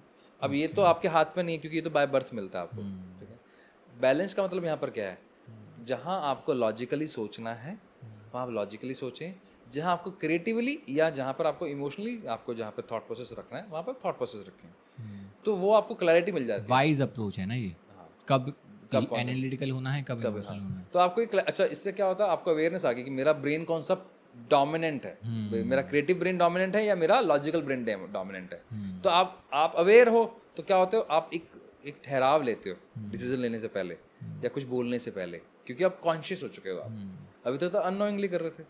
फिर हम बताते हैं आपको डिटेल में आप अक्वायर कैसे कर रहे हो। अक्वायर मतलब लर्निंग, आप कॉग्निटिव हो, यानी कि सुनने के लिए रेडी हो या नहीं हो, या आपके आसपास का एनवायरनमेंट आपको अफेक्ट करने वाला है। जैसे आपने देखा होगा कि बहुत सारे लोग सिर्फ इसलिए स्मोकिंग शुरू कर देते हैं क्योंकि साथ वाले कर रहे हैं। एनवायरनमेंट, वो कई लोग ऐसे होते हैं जिनके साथ लोग ड्रग्स भी ले रहे होंगे तो फर्क नहीं पड़ता। नहीं पड़ता। क्यों? अक्वायरिंग स्टाइल क्या है ये हम पहले दिन बता देते हैं। एक्वायरिंग स्टाइल, ओके ओके, ठीक है ठीक है। फिर उसके अंदर और डिटेल में ये रैशनल थिंकर है या नहीं है। What does rational means, like जब कोविड आया, लॉजिकल में भी रैशनल, मतलब लॉजिकल में भी एक्सट्रीम। एक्सट्रीम कैसे? जब ये कोविड आया, इतनी टफ सिचुएशन के अंदर क्या चीज़ें बननी है, चाहे वो आपकी ड्रग को बनाना था, चाहे पॉलिसीज बनाना था, rational brain required, yes yes yes. क्योंकि वो इतना जाके एडवर्स सोच सकते हैं जहाँ पर एक आम व्यक्ति की सोच खत्म हो जाती है। तो ये बाय बर्थ है या नहीं है, ये आपको डे वन से पता लग जाता है। करेक्ट। ऐसी एक और होती है एक्वायरिंग स्टाइल में, और डिटेल में पता लगता है। फिर अगर आप बच्चे की बात कर रहे हैं, यानी कि अब जब आप एकेडमिक एज में हैं, तो आपका लर्निंग स्टाइल क्या है, आपका सीखने का तरीका क्या है। जैसे बच्चे बहुत नॉर्मल सी कंप्लेन करते हैं कि हमें ना याद किया हो याद नहीं रहता, बिल्कुल बात, बड़े भी करने लगे आजकल तो। इसलिए क्योंकि आपको अपना लर्निंग स्टाइल नहीं पता। एग्जाम्पल के तौर पे मेरे फादर लिख लिख कर याद करते थे, ठीक है। यानी कि उनके काइनेस्थेटिक लर्नर थे, वो चीज़ों को महसूस करके लिख कर याद करते। अब मैं काइनेस्थेटिक लर्नर नहीं हूँ, लेकिन थ्रू आउट द लाइफ मुझ पर प्रेशर रहा है कि आपको लिख लिख कर याद करना है। तो मैं पढ़ाई से क्यों डरता था, याद भी करूं ऊपर से लिखूं भी, और लिखना मेरे कंफर्ट जोन से बाहर। पढ़ना पसंद था, लिखने से दिक्कत थी। अब मेरा रिटेंशन करने का तरीका वो नहीं है। ब्यूटीफुल। मेरा रिटेंशन करने का तरीका था बोल बोल कर पढ़ना। ऑडिटरी था मैं, ऑडिटरी हूँ, तो मुझे बोल के पढ़ना पसंद है। अब मान लीजिए घर में 4 मेंबर हैं, मन में पढ़ो। अरे भाई, जब मुझे बोलना पसंद है, आप मुझे मन में बोलने के लिए पढ़ रहे हो, तो मेरे को रिटेंशन कैसे स्टाइल है आपका। मेरा लर्निंग स्टाइल मेरा बाय बर्थ है, ये मैं बना नहीं सकता। ये आप किसी भी तरह से अक्वायर नहीं कर सकते, दैट इज इनहेरेंट। आप सिर्फ इसको नर्चर कर सकते हो। आप उसके अगेंस्ट जाओगे तो ये तय है कि आपको रिटेंशन नहीं होगा, आप रिकॉल नहीं कर पाओगे, क्योंकि आपने अपनी लर्निंग स्पीड को क्या कर लिया, स्लो कर लिया। तो वो भी हम डिटेल में बताते हैं। फिर हम बताते हैं कि एग्जैक्ट इसका पोटेंशियल किस एरिया में। ये इंटरेस्टिंग है, ये बताओ। जैसे एग्जांपल के तौर पे लेते हैं, मेरे को एक केस याद आ गया। हाँ, मुझे बहुत क्या था कि उसके अंदर ना, उन्होंने डॉक्टर फैमिली से थे और उनको अपने बच्चे को डॉक्टर बनाना था कम्प्लीटली ओके। उसके अंदर वो ट्रेड्स भी थे। सवाल ये उठता था, वो सर्जन थे और वो चाह रहे थे अपना बच्चा आगे जाकर सर्जरी में जाए। तो वो मेरे से ये बात करने आए थे कि हम ये इतना डिसीजन लेने जा रहे हैं, तो ये इतना माइन्यूट लेवल तक आपको हेल्प करता है। हमने जब चीज़ें देखी, मैंने कहा देखो, डॉक्टरी करने में, यानी कि लोग स्पेसिफिक प्रॉब्लम के साथ भी आते हैं हमारे पास स्पेसिफिक। मेरे को एक ब्रिगेडियर साहब का केस याद है, जब उन्होंने हमें 2 क्वेश्चन, सिर्फ एक ही था, और इसके अलावा उन्होंने मेरे से कुछ नहीं पूछा। मेरे को मेरे बेटे को बीटेक करवाना है या बीबीए करवाना है, क्लैरिटी चाहिए, हम कंफ्यूज हैं, दैट्स इट।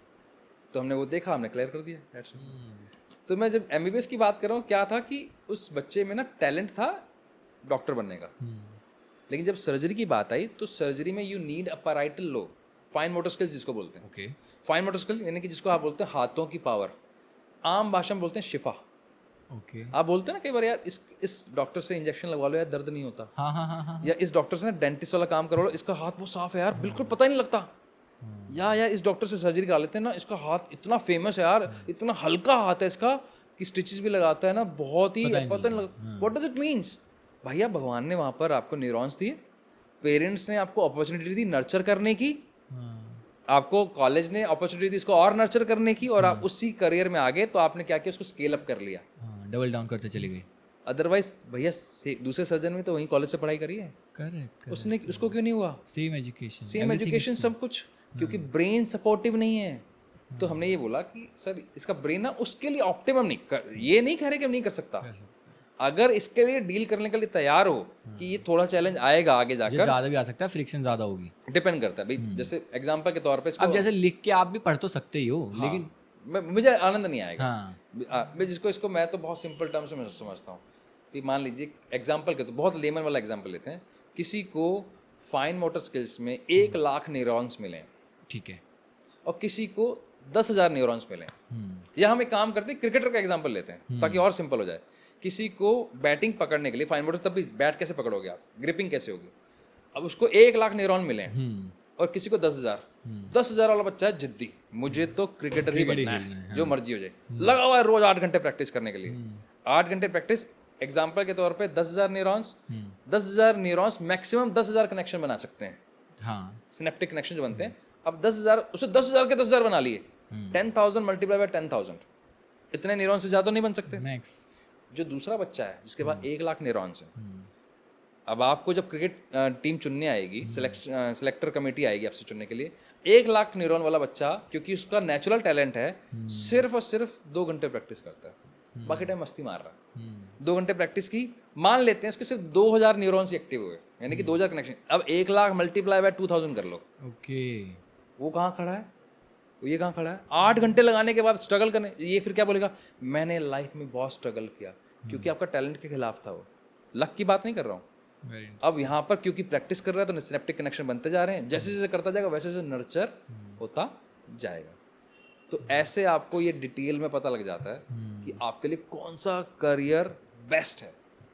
मेरे पास एक ना क्रिकेटर का ही केस आया था, हाँ हाँ बॉलर थे वो, और क्या पैशन, मतलब इतना पैशन कि वो पहले लेफ्ट हैंड से राइट आपने हैंडर शायद थे, बताया था, हाँ, राइट हैंडर थे, बाद में इतना पैशन, मैं बड़ा मुझे अच्छा लगा यार, कितना उनके पास जुनून है। दुख भी हुआ कि यार उस जुनून को शायद सही जगह पे वो उतना नहीं लगा पाए। लेफ्ट हैंड से उन्होंने प्रैक्टिस कर रहे हैं, मेरी ब्लेसिंग्स हैं वो जल्दी कामयाब हों, अभी भी कामयाब हैं, ऐसी बात नहीं है, लेकिन वो उस स्टेज पे जहाँ जितने उन्होंने मेहनत करी है।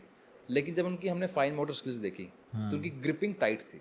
ओके, अब ग्रिप टाइट है, जब मैं बॉल थ्रो करूंगा तो मेरे हाथ से बॉल छूटेगी नहीं ना इस फास्ट से। अब जिसकी मान लो लूज है, यानी कि जिसको पावर ज़्यादा मिली है, तो वो फ्लिप भी कर लेगा, वो दूसरा भी फेंक लेगा, वो सारे काम कर लेगा, क्योंकि वो उसको ये रिस्ट आपको हेल्प कर रही है, क्योंकि आपका नेचुरल टैलेंट है। अब नेचुरली इंक्लाइंड हो उसका। हाँ, अब वो उसका नहीं था तो क्या होता, उसको वो पेन पॉइंट था। फिर दूसरी प्रॉब्लम क्या थी, जब वो विकेट कीपिंग करते थे, क्योंकि ये वाला ब्रेन सपोर्ट नहीं कर रहा था, तो उनको डिस्टेंस समझने में समय लग रहा था।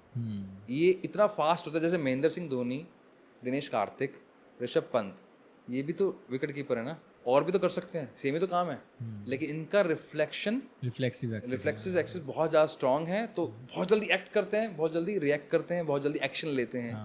मेरा अगर स्ट्रांग नहीं तो फिर क्या होगा, मैं चोटी जैसे फुटबॉल में गोलकीपर वगैरह होते हैं, एग्जैक्टली।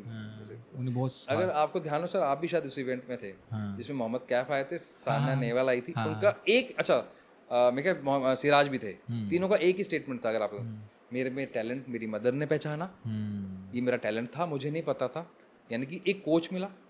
मोहम्मद कैफ ने क्या बोला कि हमें नहीं पता था क्या है, हम वहाँ खेलने जाते थे, मज़ा आता था, लेकिन मेरा नेचुरल टैलेंट देखकर मुझे मौका मिला। और सिराज तो इस लाइन से भी नहीं थे, वो तो खुद बोलते हैं कि ये तो मेरा कोच है जिन्होंने मेरा टैलेंट पहचान लिया, नहीं तो मैं आज, यानी कि नेचुरल टैलेंट पहचानने के लिए वैसी आंखें चाहिए।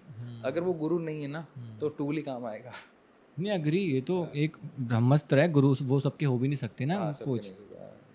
वेरी इंटरेस्टिंग, ये प्रोसेस बता के आपने मेरे को काफ़ी डिटेल भी दी है, क्योंकि प्रोसेस पता होना चाहिए, क्योंकि potential is the very important point. एक इंसान को अपना टैलेंट, अपना पोटेंशियल, लोग दुनिया यही समझाने में सारे सवाल निकल जाते हैं कि मैं जो भी कर रहा हूँ मुझे मज़ा नहीं आ रहा भाई, और वो इंसान एक दूसरा इंसान है जो उसी काम को 10 घंटे कर रहा है, उसके बाद भी कह रहा है भैया और करवा लो। तो फ़र्क क्या है, कुछ तो होगा, कुछ तो बदलाव होगा उनमें, कुछ तो डिफरेंस होगा। पोटेंशियल, नेचुरल टैलेंट, जब आप नेचुरल टैलेंट के अकॉर्डिंग काम करते हो ना, ये वैसा ही है जैसे हमारे मित्र जिनकी मैं बात कर रहा हूँ, अमर चौधरी जी, तो उनके सेशन में एक ना मोटिवेशन का सेशन था, एकदम एक्साइटेड हो गया, अब तो सर मैं बंजर जमीन में भी ना खेती कर दूंगा। तो सर ने तालियां बजाई, सर ने पूछा एक बात बता, जहाँ पे पानी है वहां कर ले भाई, भाई तेरे को भाव के उल्टा क्यों चलना है, बंजर में क्यों करनी। तो हम भी पैशन के चक्कर में क्या उसको ढूंढने की कोशिश करें जो है नहीं हमारा, फिर वहाँ मेहनत कर रहे हैं और वहाँ पे रिजल्ट, फिर डिसअपॉइंटमेंट है, फिर स्ट्रगल है, फेलियर्स है, फिर हम फिर बहुत सारी, आप मेरे से ज़्यादा बेहतर समझते हो साइकोलॉजी के, आप टीचर हो। Very interesting, thank you so much for sharing the details. And मुझे इस वाली चीज़ पे डिस्कस करना है, मेरे को, मैंने स्पेशली इसलिए लिखा भी है। सबसे पहले जो सबसे इम्पोर्टेंट क्वेश्चन है, साइकोलॉजी भी इसका जवाब देने की कोशिश करती है, बहुत सारी चीज़ें जवाब देने की कोशिश करती है, आपके पास इसका बेहतर आंसर होगा। कितना हिस्सा पर्सनैलिटी का बाय बर्थ होता है, कितना नर्चर होता है, एंड इसका एक एड ऑन क्वेश्चन है, किस एज तक बदल सकते हैं, कितना बाय बर्थ होता है, कितना नर्चर होता है, एंड में कितना बदल। इसको बहुत सिंपल टर्म में समझेंगे, बिल्कुल ही आम भाषा में। अभी आप जहाँ पर हम बैठे हैं उसका स्ट्रक्चर बिल्डर ने डिसाइड कर रखा है, ठीक है। इस फ्लोर पे मान लीजिए 8 ऐसे ऑफिसेज हैं, सबको सेम साइज मिला हुआ, हाँ, आपको पहले बता दिया जाता है कि ये साइज मिलेगा।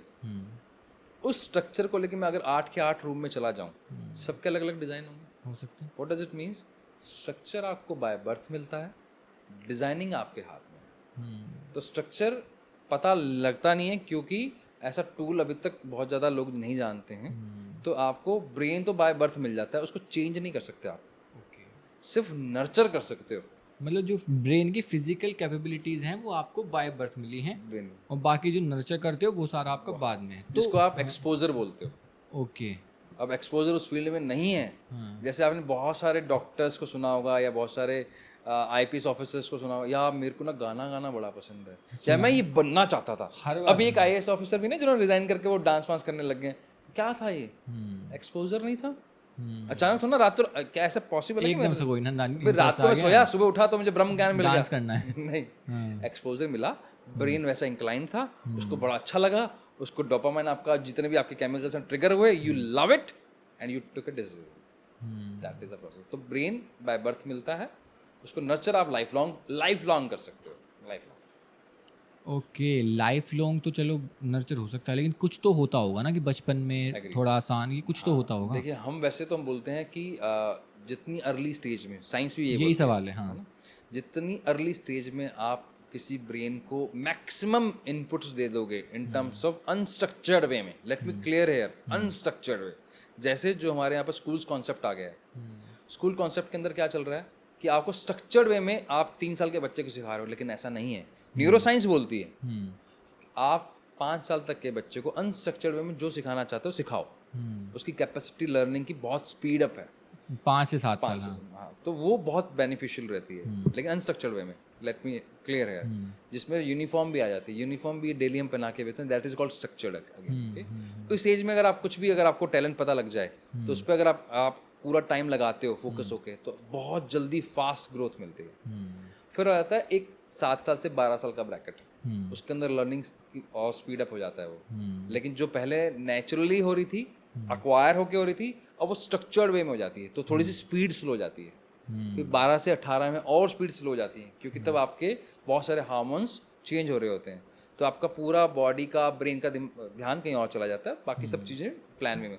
फिर लास्ट जो फेज बचता है वो 18 से 21 बचता है। 21 के बाद बेस जो आपका 12 साल तक बना है, आप उसके तक रहते हो। 21 के बाद तक, अप टू 21 ईयर का जो बेस है आपका, फिर वो फाइनल आपका बेस चलता है। अगर मान लो जो बंदा देख रहा है, लेट्स टेक एन एग्जांपल, वो बंदा या बंदी जो देख रहे हो 24 साल का बंदा है, एग्री। वो जॉब करता है, उसे अपनी जॉब बिल्कुल नहीं पसंद, पैसे भी ज़्यादा नहीं मिलते, 15-20 हज़ार मिलते हैं, ना उसे जॉब पसंद, ना उसे पता क्या करना है, एजुकेशन किसी पर्टिकुलर चीज़ में कर चुका है, जॉब किसी पर्टिकुलर चीज़ में कर रहा है, कोई शायद जो उसका टैलेंट नहीं था उसके अलावा बहुत सारे तार ऑलरेडी जोड़ चुका है, जो शायद एफर्ट ज़्यादा लग रहे हैं और रिजल्ट आ नहीं रहे, एग्री। वो क्या करे? अब वो तो 24 साल का हो गया। मेरा वाला काम है भाई, मैंने कब किया? हाँ हाँ हाँ, अब आप सोचो, हम बच्चे की बात क्यों कर रहे हैं? क्योंकि बच्चे पे किसी भी तरह की रेस्पॉन्सिबिलिटी नहीं है और ब्रेन बहुत अडेप्टिव लर्निंग स्टेज में है, अग्री। इसलिए बहुत फास्ट रिजल्ट मिलते हैं। अब ऑब्वियसली आपने 24 साल ले लिए हैं, तो पहले आपके जितने भी हैबिट्स बने हुए हैं उनको ब्रेक करना पड़ेगा, जितने भी आपके बिहेवियर पैटर्न बने हुए हैं उनको ब्रेक करना पड़ेगा। अब कोई चीज़ देखिए, जैसे आप नया मकान बनाओ बिल्कुल प्लेन ज़मीन पे, जल्दी बनेगा? तोड़ के बनाओ तो, और मॉडिफाई करना पड़ जाए तो और टाइम लगेगा। तो मॉडिफिकेशन में बहुत टाइम लगता है और पेनफुल एरिया है। उसी घर में रहकर जब आपको पेंट या कोई काम कराना पड़ता है ना, आपको सफोकेशन हो जाती है, यू गेट इरिटेटेड, फ्रस्ट्रेटेड, क्योंकि आपके अंदर चेंज हो रहा है। लेकिन जब नया मकान बनाते हैं तो दिक्कत नहीं आती, तो एक्साइटमेंट होती है। एक्साइटमेंट होती है, क्योंकि वैसे बच्चे के साथ है। अब आप 24 साल के हो, अब अंदर चेंज होंगे तो पेन तो होगा, उसके लिए अगर रेडी हो तो आप कभी भी सीख सकते हो। लेकिन सीख हो सकता है कभी भी। इवन कुछ पैटर्न्स ऐसे होते हैं जिसके लिए तो हम ये बोलते हैं कि लाइफ का अगर आखिरी दिन भी है ना, उस दिन तक सीखने की पावर रखता है। कुछ कोई पैटर्न्स एग्जांपल है आपके इसका? जैसे आर्क होते हैं, जैसे एक डिज़ाइन है जिसको हम आर्क बोलते हैं, जिसको हम इन्फिनाइट पोटेंशियल बोलते हैं। वो पोटेंशियल भगवान ने ऐसा बना के दिया है जिसकी पावर ऐसी है जो अथाह सागर अपने अंदर समा सकता है, यानी इतना कुछ सीख सकता है, क्योंकि ब्रेन का स्ट्रक्चर, ब्रेन का वायरिंग उस तरह से है। और एक होता है क्लोज्ड बनता है, उसकी एक लिमिटेशन। अगर मैं आपको बोलूँ, जैसे आपने फिल्मों का डायलॉग नहीं सुना, बड़ा इंटरेस्टिंग है, मुझे बड़ा अच्छी लगती है फिल्में। जैसे ये कहते हैं, यार ये तो देख मेरी कुटिया सी है, छोटा सा घर है, गरीब का घर, तो वो होता है कुछ ऐसे पैटर्न में जो सच में गरीब का था, उससे ज़्यादा पोटेंशियल नहीं है उसमें। और एक आपने सुना होगा, बड़ा जो अमीर होता है, ये जहाँ तक तेरी नज़र जा रही है सारी ज़मीन मेरी है, उसको बोलते हैं इन्फिनाइट पोटेंशियल। तो वो इन्फिनाइट पोटेंशियल तक पहुँचने के लिए भी मेहनत बहुत लगती है। अगर वहाँ तक का खेत नापना है तो चलना भी तो पड़ेगा। तो वहाँ वाला अगर इतना पावर है, तो ऐसे भी पैटर्न्स हैं जो लाइफ लॉन्ग सीख सकते हो। कोई आपका एग्जाम्पल भी तो होगा ना, जिस आपको ज़्यादा एज वाला बंदा आया होगा, या फिर अगर मैं आपको स्पेसिफिक एग्जाम्पल लूँ, कोई ऐसा ही केस आया हो 24, 25, 26, 27, 28, 29, 30 के ब्रैकेट में जॉब कर रहा है, पसंद नहीं है, या इस टाइप का कोई केस? एक केस तो मुझे बहुत इंटरेस्टिंग याद है, एंड वो तो मैं कोशिश भी कर रहा हूँ कि हम उनको लाइव पॉडकास्ट पे लेके आएं। He is a live study. Why? Job करता था व्यक्ति सिंपल 15-20 साल, जब वो 24-25 साल के होंगे, 24-25 परफेक्ट एज है। और ब्रेन को मिला हुआ था विजुलाइज करने वाला, मैनिफेस्टेशन वाला ब्रेन बाय बर्थ मिलता है। ओके। अब उन्होंने विजुलाइज किया और with in 10 year span ethical business से वो लगभग 400 करोड़ रुपए की कंपनी खड़ी की उन्होंने। सीरियसली? सीरियसली। वाह। मैं यहाँ पे एथिकल इसलिए कह रहा हूँ कि सट्टा नहीं खेलते हुए ठीक है। हाँ सही बात है, तरीके तो कई है ना। तो स्पिरिचुअली हाईली इंक्लाइंड। फिर अच्छा हम केस कर चुके थे, बात हो चुकी थी, कहीं फंसे हुए थे, बात हो गया, ठीक है, सॉर्टेड हो गया सारा कुछ। फिर वो 4 साल बाद दोबारा आते हैं मेरे पास, फ़ोन करते हैं, अच्छा तय कर चुके हैं, सिर्फ मुझसे एक अप्रूवल कह सकते हैं, कंफर्मेशन ले, अप्रूवल भी नहीं, वर्ड गलत हो जाए, कंफर्मेशन लेनी कि यार मैं ऐसा कर रहा हूँ, सही कर रहा हूँ ना, और जबकि वो तय कर चुके हैं। उन्होंने अपनी इस इंडस्ट्री को छोड़कर ऑटोमेशन पे डालकर डेलीगेट कर कर मुंबई शिफ्ट होने का निर्णय लिया, एक्टिंग फील्ड के अंदर, ओके। प्रोड्यूसिंग फील्ड के अंदर। Now he is a producer, और अभी कुछ का खुद का बहुत कुछ लॉन्च कर रहे हैं। और किस एज में सीख रहे हैं? एट द एज ऑफ 36 वो डांस, वोकल, ऐसा कुछ सीख रहे हैं और सीख कर इम्प्लीमेंट भी कर रहे हैं। सीख पा रहे हैं, सबसे बड़ी बात तो यही ना। और उनका बॉडी का शेप, और उनको आप पहचान नहीं सकते आज, वो इतने यंग दिखते हैं। इतना उन्होंने अपने आप पे काम किया, इतना पैशनेटली काम किया। Very interesting. और एक हमारे पास एक मैम आए थे, मैम बोलूँ कि मैं उनको माता जी बोलूँ, मुझे नहीं, she is about 76, more than 76 है। आपने मुझे बताया था ही रिसेंट में। हाँ। एंड क्या एनर्जी है भाई। उन्होंने सिर्फ पैशनेटली ये टेस्ट करवाया कि मुझे जानना है मेरे बारे में, जबकि वो तो मेरे बारे में मेरे से ज़्यादा जानते हैं, क्योंकि एक अपना एक जो बड़े बुजुर्ग होते हैं ना, उनके पास एक अपना इंटेलेक्चुअल लेवल है, एंड वो बहुत ही क्वालिफाइड है और बहुत बड़े लेवल पे काम कर चुकी हैं। और अभी उनकी इच्छा है डिफेंडर चलाने की। मुझे बड़ा अच्छा लगा यार कि उनको देखो कितने शौक है। हम क्या बोलते हैं आजकल फालतू की बात, शौक तुम्हारे रहे नहीं आजकल। अरे यार उनसे सीखो, क्या एनर्जी है, सब शौक है दबा रखे हैं, लाइवली हैं वो, इतनी लाइवली, उनके साथ कोई बैठ जाए ओहो आपको, आप फुल ऑफ एनर्जी हो जाते हो। मजा आता है उनको, मैं उनके नाम से ही मेरे को ऐसा हो रहा कि यार क्या चेहरा याद आ गया। सोचना ही बहुत इंटरेस्टिंग है। रो रहे हैं 22 साल में, आफत आ गई, ये हो गया, वो हो गया। और उन्होंने क्या लाइफ में देखा, आपने इतनी चीज़ें देखी हैं, और मैंने उनके मुंह से, मैं 3-4 बार मिला हूँ, कभी भी कोई लो बात ही नहीं सुनी, कोई भी ऐसी बात ही नहीं सुनी, हमेशा हाई एनर्जी की बात, नेक्स्ट लेवल। और आप भी अभी भी सीखती रहती हैं, कुछ ना कुछ करती रहती हैं। मतलब वो तो नेक्स्ट लेवल की इंस्पिरेशन है भाई मेरे लिए। क्या बात है। मैंने लास्ट टाइम जब डिस्कशन किया था इस बारे में, तो उन्होंने मुझे एक बहुत ब्यूटीफुल चीज़ बताई थी, तो मैं चाहता हूँ उससे आपका ओपिनियन लूँ। व्हाट शी सेड इज़ कि मनीष, अगर तुम एक एज में आगे निकल चुके हो और तुमने किसी पर्टिकुलर जगह पे स्किल सेट भी गेन किया है, आपने जैसे बोला होता तो है, एफर्ट ज़्यादा लगते होंगे, कुछ करना पड़ता होगा, पसंद नहीं आता होगा, मन नहीं लगता होगा, आप घर वालों का इंजीनियरिंग कर ले, इंजीनियरिंग कर ली, या जो भी बोला तुम करते चले गए, एंड उसके बाद अगर तुम टेस्ट कराते हो, बेशक वो तुम्हारा इनेट चैलेंज है, बट नर्चर तो नहीं है। एग्री, सही बात है। तो उन्होंने मेरे को बड़ा इंटरेस्टिंग चीज़ बताई कि मनीष, उसके बाद तुम एक अलग तुम्हारे लिए रास्ते खुल जाते हैं कि तुम कॉम्बिनेशन बना लो उस चीज़ का जो पहले नर्चर कर रखी है, उसके साथ जो बाद जो में टैलेंट पता चला है। So now you can do something unique उस चीज़ से, जो एक तो नर्चर कर ली स्किल सीख के, तो वो भी जाएगा तो है नहीं वो, उस पर दूसरा कि तुम अपना टैलेंट बदल लिया, तो क्या इस तरह से तुम कुछ क्रिएटिव कर सकते हो। तो इसके बारे में क्या है आपका? मैं तो उसको दूसरे तरीके से भी देखता हूँ। हाँ बताओ। मान लीजिए एक 35 ईयर्स का एक पर्सन है, चलो एग्जैक्टली 35 साल का व्यक्ति है, जो अपने इनेट पोटेंशियल के अकॉर्डिंग काम नहीं कर रहा, पैसा बढ़िया कमा रहा है, हाँ, अंदर से मिसिंग एलिमेंट हो गई, क्योंकि उसने ब्रेन के अकॉर्डिंग काम नहीं किया, और वो उसका इम्पैक्ट कहीं ना कहीं उसकी लाइफ में आ रहा होगा 100%, ठीक है ना, चाहे उसके रिलेशनशिप पे हो, चाहे पर्सनल चाहे प्रोफेशनल में आना है, ठीक है। अब मान लीजिए वो टेस्ट कराता है, उसको पता लगता है यार ये मेरा इनेट पोटेंशियल है। अब हम तो नहीं बोलेंगे 5 लाख 10 लाख रुपए महीना कमा रहा है तो छोड़ के इसमें आ जा, सवाल ही पैदा नहीं होता। लेकिन ये जरूर रिकमेंड करेंगे कि यार ये वाला जो हॉबी है ना, इसको मतलब ये वाला जो इनेट है ना, इसको हॉबी में ले लो आप। ओके, जैसे मान लो हो सकता है आपको लोगों से बात करना पसंद हो, लेकिन आपका आइसोलेशन वाला जॉब हो, यानी कि आप कंप्यूटर इंजीनियर है जिसमें लोगों से कम्युनिकेशन नहीं करना, ठीक है, लेकिन अब इनेट से पता लग रहा है कि आपको लोगों से बात करना पसंद है, और पिछले 10 साल से आप इसी जोन में हो, तो अब आपको लग रहा है कि मुझे पसंद नहीं है। लेकिन जैसे ही आप उसको वो क्योंकि पुरानी परत है ना, जितना परत उतारोगे उतनी टाइम भी लगेगा, जब उतरेगा तो बहुत सुंदर भी लगेगा, तो थोड़ा सा टाइम लगाते ही, क्योंकि वो आपको इतना सा रिकमेंड किया कि काम करो, थोड़ा सा ना बातचीत करना शुरू करो, लोगों को हेल्प करना शुरू करो या काउंसिल करना शुरू करो या पुराने दोस्तों से बात करना, इतना ही हॉबी आपकी कन्वर्ट होती है और आपका वो मिसिंग एलिमेंट फिल करता है, और उसी जॉब में जो आपके इनेट के नहीं है उसमें आपको मजा आने लगता है। या फिर तुम्हें अलग पोजीशन लीडरशिप में तुम अपने आप मिलती हैं। बात करने का तरीका भी ढूंढ लिया। हाँ। और जॉब में भी है तो कॉम्प्लीमेंट कर गया गेम। और इंटरेस्टिंग ये है कि मान लीजिए अब आपको हमें रिपोर्ट्स दिखा यार इस बंदे का ना कुकिंग बहुत अच्छी हो सकती है और ज़िंदगी में इसने कभी हाथ नहीं लगाया, हम इसको इतना बोलते हैं काम कर ये वाला ना थोड़ा सा टेस्ट करके देख, मतलब इसको कुकिंग एक बार करके देख और एक बार करने के बाद मुझे ना फीडबैक दे देना।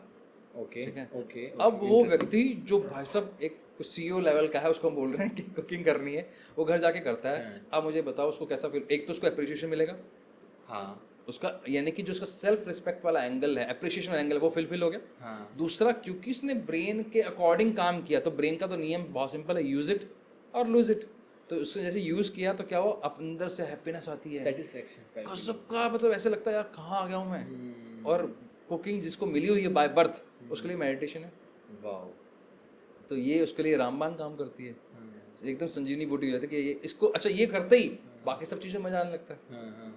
तो जैसे आपने खाना जैसे मर्जी खाया हो, लास्ट में आपके पसंद का आपको स्वीट मिल जाए या आपकी पसंद की सब्जी मिल जाए, आपको क्या लगता है बाकियों से लेना देना नहीं आ रहा, मजा आ गया यार, इसके चक्कर में ये भी खा लूँगा मैं। खा लूँगा। दैट इज कॉल्ड कि आप इनेट पे जब काम करते हो तो आप अपने हॉबी को आपको नर्चर करने का मौका मिलता है। एटलीस्ट उसे इंक्लूड करो लाइफ में पहले, वो अपने आप रास्ते मिल जाएंगे। अपने आप अच्छा रास्ता कब मिलता है, चलो हम रास्ते की clarity, what does clarity means, मैं ऑलरेडी इस पशोपश में हूँ कि यार पता नहीं लाइफ में क्या चल रहा है यार, मन ही नहीं लगता किसी चीज़ में। अब मन नहीं लगते को आप क्वांटिफाई करके दिखाओ, सवाल ही बात नहीं होता। सही बात है। अब क्वांटिफाई होगा नहीं वो, अब मन नहीं लगते को क्वांटिफाई हमने कर दिया कि इसलिए मन नहीं लगता होगा। मन नहीं करता इसका। हाँ, अब यहाँ से आपने क्वांटिफाई कर दिया, ये 4-5 चीज़ें ये करके देख लो। अब क्योंकि आपने वो कर ली जो आपका बचपन में होगा, लेकिन अब पता नहीं लग रहा आपको, जैसे कि तो वो आपका अंदर से केमिकल्स ट्रिगर हुए, यू फील जॉय। अब आपको हर चीज़ में रास्ते दिखने लग जाएंगे जहाँ पहले आप स्टक थे। जब आप स्टक थे अब रास्ते दिख रहे हैं, तो इसको बोलते हैं प्रॉब्लम सॉल्विंग एटीट्यूड। आपने जब ये बताया ना कुकिंग वाला एग्जांपल, मेरे को याद आ गया, चलो आपको याद होगा जब वहाँ अंकुर वारिकू के सर के वहाँ गए थे इवेंट में, तो एक एंटरप्रेन्योर थे वो ऐसे ऐसे काम कर चुके हैं जैसे अली बाबा की मार्केटिंग डायरेक्टर टीम में रह चुके हैं, जिनको 2000 करोड़ मैनेज करने हैं। That's great. अब पता क्या करते हैं वो अपने घर पे कुकिंग की वर्कशॉप करते हैं। मेरे को अप्रैल में दिया उन्होंने, इज सो पैशनेट कि मनीष मैं वो चीज़ की मैं करता था, बढ़िया स्किल थी, वो कहते हैं कि 2000 रुपये का इस साल का बजट 2000 करोड़ है, क्या कर रहे हैं यार ये लोग। मैं कर भी रहा हूँ, लेकिन अब वो सिंगापुर रहते हैं, अपने घर पे ऑफलाइन लोगों को बुला के वो कुकिंग की वर्कशॉप करते हैं, खाना खिलाते हैं, सिखाते हैं कि तुम्हें कैसे बनाना है। मज़ा आता है, पैसे वैसे तो वो कमा रहे हैं, मज़ा आता है उन्हें। भाई ही इज़ लकी कि इन्होंने डिसीजन ले लिया, नहीं तो सोसाइटी का इतना प्रेशर है, इतना प्रेशर है, चाहे वो किसी भी वजह से हो। मैं कई बार बहुत बड़ा ना बहुत कंफ्यूज हो जाता हूँ मैं, आपके लिए अल्टीमेटली आपका एम क्या है। मैं भी पेरेंट हूँ, आप सोच के देखना मेरा एम क्या है मेरे बेटे को बड़ा करते वक्त। क्या मैं उसको बेस्ट से बेस्ट उसकी जॉब या बिजनेस देना चाह रहा हूँ या बेस्ट लाइफ देना चाह रहा हूँ। बेस्ट लाइफ, लेकिन मैं बात तो किसकी कर रहा हूँ, जॉब। ये जॉब या उसकी। अगर मैं बेस्ट लाइफ की कर रहा हूँ तो मुझे तो उसके इनेट पोटेंशियल पे काम करना चाहिए ना। मेरे को मेरा बच्चा कैसा चाहिए, खुश चाहिए या परेशान चाहिए।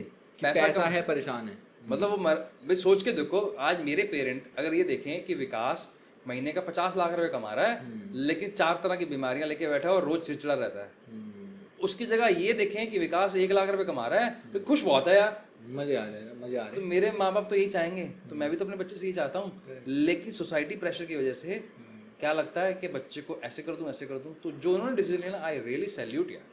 मतलब मैं तो सुन के मजा आ गया, मैं क्या कर रहा हूँ अभी, मैं तो करने का मन कर गया मेरा। ये लोगों की बातों में इतना पैशन होता है, तुम्हारा कुकिंग का मन कर जाए। एग्रीड, ऐसे ही होता अरे इतने वो अप्रैल लाए थे सबके लिए, मेरे लिए नहीं, सबके लिए छपवा के अलग अलग कलर की। मनीष इनमें एक सारे कलर से बताओ कौन सा पसंद आया, क्रिएटिव चीजें लिखी हुई हैं, अपने कार्ड लेके आए हैं। मतलब कितना प्यार है यार उनको, पैशन कि अब वो बंदा वो है। मैं अगर ये समझो, अगर वो तुम उन लोगों को नेट पे कभी देखो ना, तुम्हें तो ये फील हो कि ये तो हम बात भी ना करें हमसे, वो करोड़पति यार, वो तो ऊपर निकल गया उनसे। तो वेरी फैसिनेटिंग, वेरी इंटरेस्टिंग। मज़ा आता है जब ये सारी चीज़ पता चलती है। और मेरे को भी ये चीज़ फील होती है दो चीज़ें मैं मानता हूँ, वो जो फिलॉसफीज भी बताती हैं, साइकोलॉजीज भी बताती हैं, इवोल्यूशनरी साइकोलॉजी पे बात करती है, दुनिया में देखो दो चीज़ें हैं। अगर तुमने ऑन पॉइंट नहीं रखी तो तुम्हारी लाइफ में बैंड बजने वाली है, चाहे उसके अलावा कुछ ना कुछ भी कमा लेना। जैसे सबसे पहली चीज़ होती है जो हार्वर्ड की स्टडी भी थी, 80 साल लंबी स्टडी, जिसका कंक्लूजन ये निकला मोल तोल के कि आपकी क्वालिटी ऑफ लाइफ डिसाइड होती है कि आपकी क्वालिटी ऑफ रिलेशनशिप से। एग्रीड कि आपने कुछ भी कर रखा, आपका उसमें ये पता चला कि जिसका रिलेशनशिप हैप्पी, वो इंसान जनरली हैप्पी रहता है, रिलेशनशिप बेकार वो बेकार रहता है। इसके बाद उन्होंने दूसरी चीज़ बोली बहुत इंटरेस्टिंग, वो स्टडी ने इवोल्यूशनरी साइकोलॉजी बात करती है और बहुत लोग बात करते हैं, एपिक्यूरियन फिलॉसफी भी बात करती है।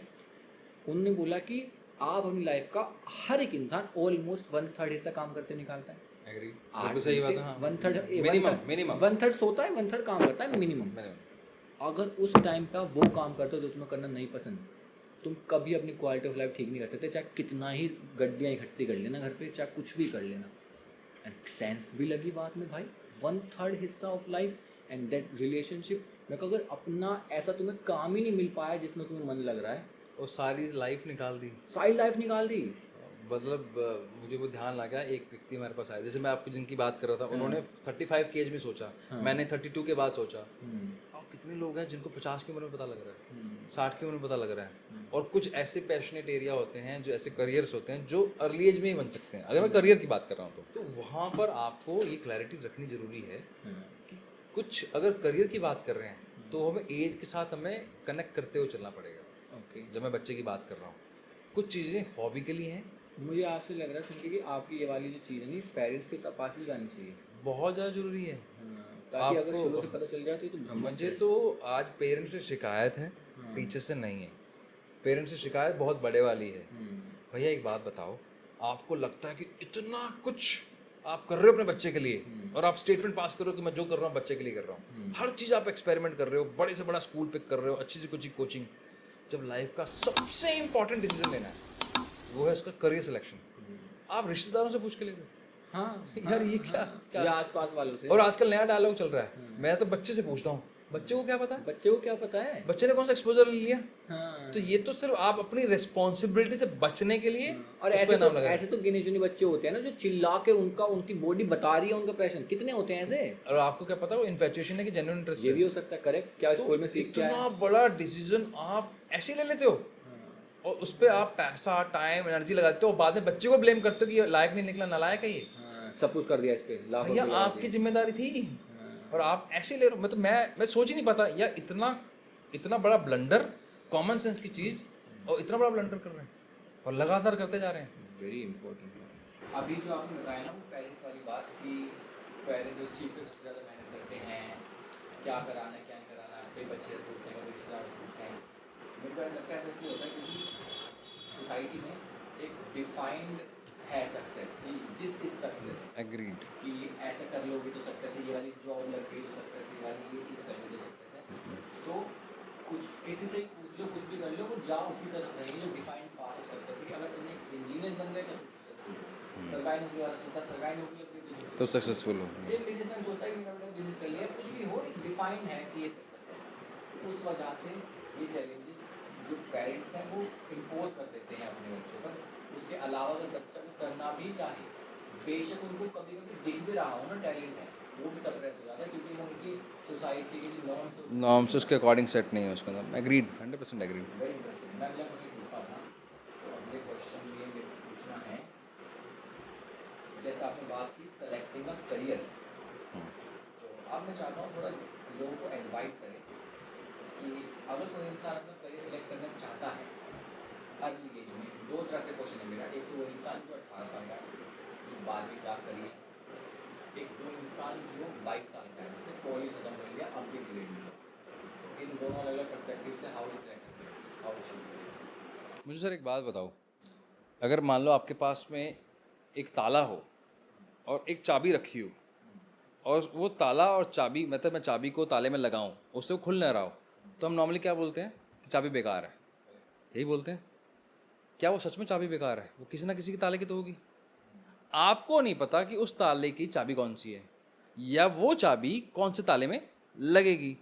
तो ये काम तो आपका था। तो अगर आप 18 साल से पहले ले रहे हो चाहे 18 साल से बाद ले रहे हो, आपको जब तक ये नहीं पता कि ये ब्रेन कौन से करियर के लिए कंपैटिबल है, तो डिसीजन गलत होने के चांसेस सबसे ज़्यादा ही हैं। हाँ, डिसीजन अगर आप इससे मैच कर रहे हो, जो आप पहले बोल रहे थे कि मैं कुछ भी करूँगा, भाई आप पढ़ाई कर रहे हो, पास तो हो ही जाओगे, चाहे इंजीनियरिंग करो, चाहे डॉक्टरी करो, चाहे सीए करो, जो मर्जी करो, बेसिक चीज़ हाँ बेसिक तो कर लोगे, वो नौकरी भी लग जाएगी। दैट्स नॉट, यहाँ हम उसकी बात कर ही रहे, हम बात कर रहे हैं एक्सीलेंस की। एवरेज की तो बात नहीं कर रहे, एवरेज तो हम सारे ही हैं ना, हम बात करें एक्सीलेंस पे पहुंचने का तरीका। तो जितनी जल्दी आप अपने बारे में जानोगे, जितनी जल्दी आपको अपना पोटेंशियल, अपना स्ट्रेंथ, अपना वीकनेस, अपना बिहेवियर, अपना लर्निंग स्टाइल, अपना एक्वायरिंग स्टाइल, माइक्रो लेवल तक आपको ये पता हो, इवन यहाँ तक कि आपके कलर कौन से पसंद है, आपको खाना किस तरह का पसंद है, आपको बात कैसे करना पसंद है, आप किस तरह की सिचुएशन में कैसे बात करते हो, कैसे एक्ट करते हो, कैसे रिएक्ट करते हो, ये अगर डिटेल में पता है तो आप करियर पिक कर लोगे।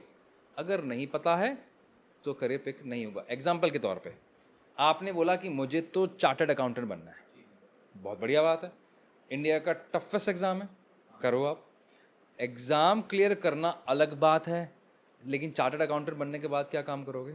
काम तो आपका ऑडिट करने का है मेन, यानी कि डिबगिंग करना है, यानी कि फॉल्ट फाइंडिंग करना है।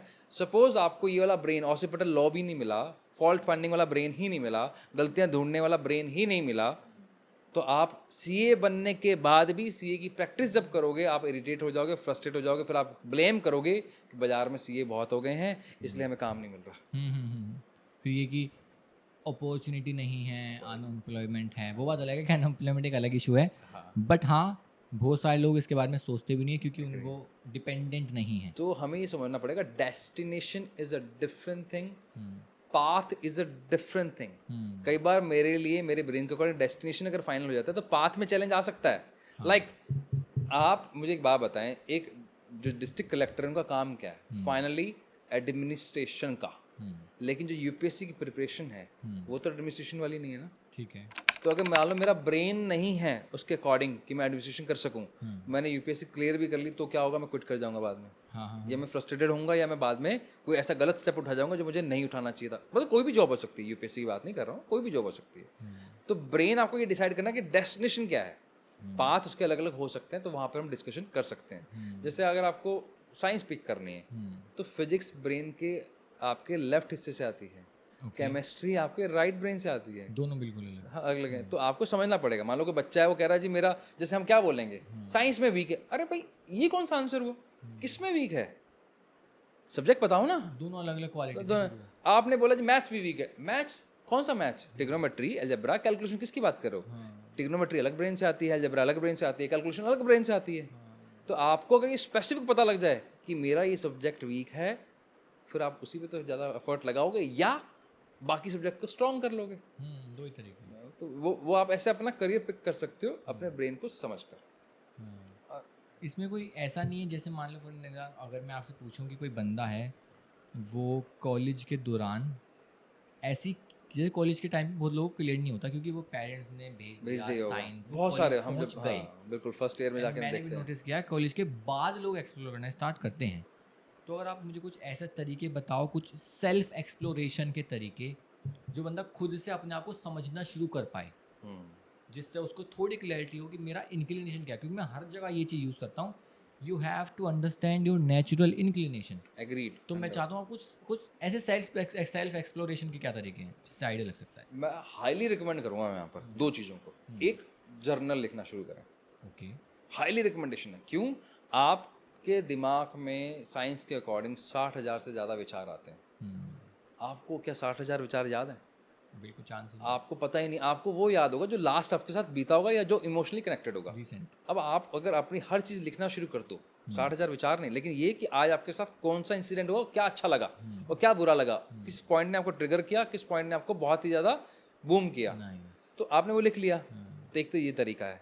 दूसरा, आई हाईली रिकमेंड, आप अपने पुराने पैटर्न को घर छोड़ के आओ। जब कॉलेज जाते हो, जितने क्लब हैं सब में पार्टिसिपेट करो, चाहे कल्चरल हो, चाहे आपका एडमिनिस्ट्रेशन वाला हो, कंफर्टेबल सिचुएशन में डालो हर किसी, मतलब ताकि आपको एक्सपोजर मिले, ब्रेन को समझ में आए कि एग्जैक्टली आपका ब्रेन कैसे काम करता है और कौन सी सिचुएशन पसंद आती है। और ये मैंने लाइव देखा है। Very interesting. हमारा एक प्रोग्राम था काइट मुरादनगर वाले कॉलेज में। वहाँ पर जो टीम थी मैम की, उनमें थर्ड ईयर के और सेकंड ईयर के, फर्स्ट ईयर के बच्चे थे। तो उन्होंने इस तरह से डेजिग्नेशन दे रखे थे कि कौन क्या काम देख रहा है। जबकि उनका प्रोफाइल था इंजीनियरिंग, ठीक है। मैनेजमेंट से लेना देना कोई था ही नहीं। लेकिन ऐसे कई बच्चे निकल के आए, क्या मैनेजमेंट उनका, क्या स्ट्रेंथ उनकी पीपल मैनेजमेंट पर, पीपल पे कंट्रोल जो उनका, टास्क पे जो कंट्रोल, गजब नेक्स्ट लेवल का कंट्रोल था। वो नर्चर किया उन्होंने इंजीनियरिंग के अंदर। कुछ ऐसे भी थे जिन्होंने बहुत सारे क्लब्स में पार्टिसिपेट किया, जैसे एंकरिंग में लिया उन्होंने पार्टिसिपेट, आर्ट में लिया, किसी ने रैशनल थिंकिंग में लिया, किसी ने कंटेंट लिखने में लिया। तो ऐसे बहुत सारे बच्चे थे जिनको ये पता लगा कि उनकी मेन स्ट्रेंथ ये है, यानी कि जब नहीं पता था क्लब में पार्टिसिपेट किया तो पता लग गया। तो सेल्फ अवेयर करने का दूसरा तरीका ये है, क्लब में पार्टिसिपेशन नेक्स्ट लेवल का करो। बहुत ही शानदार चीज़ बताई आपने, दोनों एकदम ऑन पॉइंट और एकदम तथ्य के साथ कि आप जर्नलिंग करोगे तो तुम ये फील कर पाओगे वहाँ मुझे अच्छा फील हो रहा था, यहाँ नहीं हो रहा था। जब तुम क्लब में होगे तुम्हें एक्सपोजर मिलेगा, ब्रेन अलग अलग तरह से स्टिमुलेट होगा, जहाँ मज़ा आएगा पता चलेगा। ब्रिलियंट, मज़ा आ गया।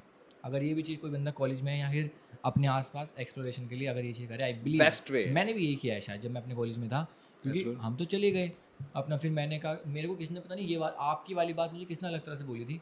उसने कहा था जब कॉलेज में जाओ ना तो वो सोसाइटी ज्वाइन कर लेना जो तुम्हारा बिल्कुल इंटरेस्ट नहीं है। बहुत बढ़िया। मैंने कहा क्या कहना चाह रहे हैं लोग। मैंने कहा मान लेता है कोई आफत कोई आ गई, तो हमें थोड़ा लगता था कि यार हम ना कॉन्फिडेंस नहीं, स्टेज पे नहीं बोल सकते। इसका ऑपोजिट क्या है, थिएटर सोसाइटी, तो थिएटर ज्वाइन कर लिया। That's good. समझ रहे हो आप। और विद इन 1 वीक हम पूरे ग्राउंड में चिल्ला रहे हैं। अचानक से कहाँ से आ गया कॉन्फिडेंस, क्योंकि वो एनवायरनमेंट ऐसा था और आपका नेचुरल टैलेंट था, नेचुरल आ गया। हम बात कर रहे हैं, हमें ऐसे ऐसे मौके मिले।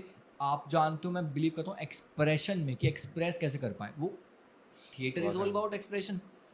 तो ऐसे ऐसे कर करके मेरे को बड़ी सिंपल वही आपने बताया है कि क्लब ज्वाइन करो, अपने जो नेचुरल उससे अलग जो सोच सब ट्राई कर लो, छोड़ो मत, पुराने पैटर्न भुलाओ, पुराने नए ज्वाइन करो। वैसे भी बहुत कॉमन, आप रोज एक ही तरह की शर्ट पहनो बोर हो जाओगे, रोज एक तरह खाना खाओ तो दिमाग नहीं बोर होता है। वही पैटर्न जो घर में थे, स्कूल में थे, वही लेके आ और ये गए। फ्रस्ट्रेशन बनती है, लोग फील भी नहीं करते। हाँ, वो क्योंकि उनको ना कंफर्ट पसंद आ जाता है, वो फ्रस्ट्रेशन तक झेलने को तैयार और ना सक्सेस कंफर्ट के बाद है, जस्ट उसके बाद शुरू ही होगा। जस्ट शुरू होती है और मज़ा उसमें आता है। Very very very interesting. Career के ऊपर हमने बात की। नेक्स्ट क्वेश्चन तो मेरे पास बहुत सारे हैं, एंड उसमें से एक क्वेश्चन मेरे को ये पूछना है आपसे कि हमने बात DMIT के बारे में करी। मेरे को ऐसा पर्सनली लगता है जैसे हम बात करते हैं रिलेशनशिप की या कंपनी हायरिंग की बातें होती हैं, जहाँ पर हम राइट फिट ढूंढते हैं कंपनी के लिए, थ्रू कोई टेस्ट होते हैं, थ्रू कुछ होते हैं। तो क्या ये चीज़ रिलेशनशिप में भी हेल्प कर सकती है? बिल्कुल करती है, जिसको हम बोलते हैं pre wedding counselling and post wedding counselling. दोनों का पर्पज़ एक ही है। मैं आपको एग्जांपल से समझाऊंगा तो आपको एग्जांपल से, हमारा फेवरेट तरीका वही है। एक हस्बैंड है जो ऑफिस में काम कर रहा है, लॉजिकल है, ठीक है ना। वाइफ ने फ़ोन किया घर से, नॉर्मल जो हमारी इंडियन फैमिलीज हैं, ठीक है, जो हमारी जो वाइफ हैं वो घर से काम कर रही हैं या फिर होम मेकर हैं, ठीक है। वाइफ ने फ़ोन किया, हस्बैंड मीटिंग में था, उसने फ़ोन काट दिया। हस्बैंड लॉजिकल है, अपने आप उसके ब्रेन में एक मैसेज गया कि मैंने तो उसको कम्युनिकेट कर दिया कि मैंने फ़ोन काटा इसलिए कि मैं बिजी हूँ, जबकि उसने कम्युनिकेट नहीं किया। लेकिन उसके ब्रेन ने अपने आप प्रोसेस कर लिया, इतना तो पता लग ही जाएगा, समझ जाएगी, मैं समझ जाएगी। वाइफ जो है वो इमोशनल ज़्यादा है और क्रिएटिव ज़्यादा है, और वो लॉजिकली ना होके उस तरह सोच रही है इसने मेरा फ़ोन क्यों काटा, इसने कहाँ बैठा होगा, कहाँ किससे बात कर रहे होंगे, इतना भी टाइम नहीं है मेरे पास, किसी से चक्कर तो नहीं है, कहीं फंस तो नहीं गए, कुछ हो तो नहीं गया। क्यों? क्योंकि वो लॉजिकली नहीं, इतना ही तो लिखना था कि मैं बिजी हूँ मीटिंग में, एक वर्ड भी नहीं लिख सकते थे क्या? इस बातों से कम्युनिकेशन गैप हुआ, डिफरेंसेस हुए, और लड़ाई किस बात पे चल रही है? एक मैसेज करना था, वो क्या कर रहा है, इतना ही तो समझना था। तो दोनों में बात तो एक ही है, लेकिन पैटर्न अलग अलग है। अगर आपको पैटर्न पता हो तो आपको पैटर्न पता होगा तो आपकी अपने पार्टनर के लिए एक्सेप्टेबिलिटी बढ़ जाती है। जिस काम को देखो, या तो पहले जैसा पेशेंस हो, वो तो है नहीं अब, ठीक है, मान के चलो, ठीक है। जब पेशेंस नहीं है तो दूसरा तरीका क्या है? पहले 8-10 साल लगते थे एक दूसरे को समझने में, और ये क्लैरिटी थी कि भैया यही है जो है यही है, बात खत्म। अब पेशेंस नहीं है, और ऊपर से एटीट्यूड भी है, और ऊपर से सो कॉल्ड उन पेरेंट्स का सपोर्ट भी है जो कहते कोई बात नहीं हम देख लेंगे, ठीक है ना। मैं सबको नहीं बोल रहा हूँ। तो अगर ऐसी प्रॉब्लम है तो भैया एक ही सॉल्यूशन है, पहले जान लो, अवेयर हो जाओ, और उसके बाद एक्सेप्ट कर लो अगर आपका लाइकिंग है तो। और उसके जब एक्सेप्टेंस आएगी तो फिर आप उस वे में, आपको पता होगा ये ऐसा क्यों बिहेव कर रही है या ये ऐसा क्यों बिहेव कर रहा है, क्योंकि उसका ब्रेन ऐसा है। अभी तक आप डाउट कर रहे हो उस पर, ये जानबूझ के कर रही है या ये जानबूझ के ऐसा कर रहा है। अब समझ चुके हो। अब आपके काफ़ी पास कंस्ट्रक्टिव पर्सपेक्टिव दिया उसमें। मैं एक अलग तरह से सोच रहा था, ये बहुत कंस्ट्रक्टिव पर्सपेक्टिव है कि आप अपने बंदे अपनी बंदी जो होने वाली, जिसके साथ तुम शायद लाइफ बिताने वाले हो, उसके बारे में समझ तो जाओ कि वो बिहेव करता कैसे है, agree। ताकि तुम अवेयर रह पाओ। लेकिन विकास जी, कुछ ऐसी चीज़ें भी तो होती होंगी कि जो आपको पता चलता होगा कि यार ये दोनों मैनेज कर ही नहीं पाएंगे। एग्रीड, ऐसा भी बिल्कुल। तो होता होगा। एक म्यान में दो तलवारें, कहावत ऐसे नहीं बनी। हाँ। तो अगर आपका बिहेवियर, जिसकी हमने पहले बात करी थी, आप मान लीजिए डोमिनेंस बिहेवियर से बिलोंग करते हैं और आपका पार्टनर भी डोमिनेंस बिहेवियर है और दोनों ही हाई लॉजिकल है, तो दोनों में सिर्फ ईगो की लड़ाई चलेगी। ओके। तो लॉजिकल दोनों हैं, इसलिए एक दूसरे को कटाक्ष, यानी कि एक दूसरे को काटने की कोशिश करेंगे कि उसकी बात गलत है, मेरा लॉजिक सही है। अगर किसी एक का लॉजिक भी थोड़ा कम होता तो शायद एक्सेप्ट होने के चांसेस ज़्यादा हो सकते हैं, लेकिन दोनों के लॉजिक हाई हैं, दोनों का डोमिनेंस नेचर है, तो वो एक्सेप्ट ही नहीं करेंगे।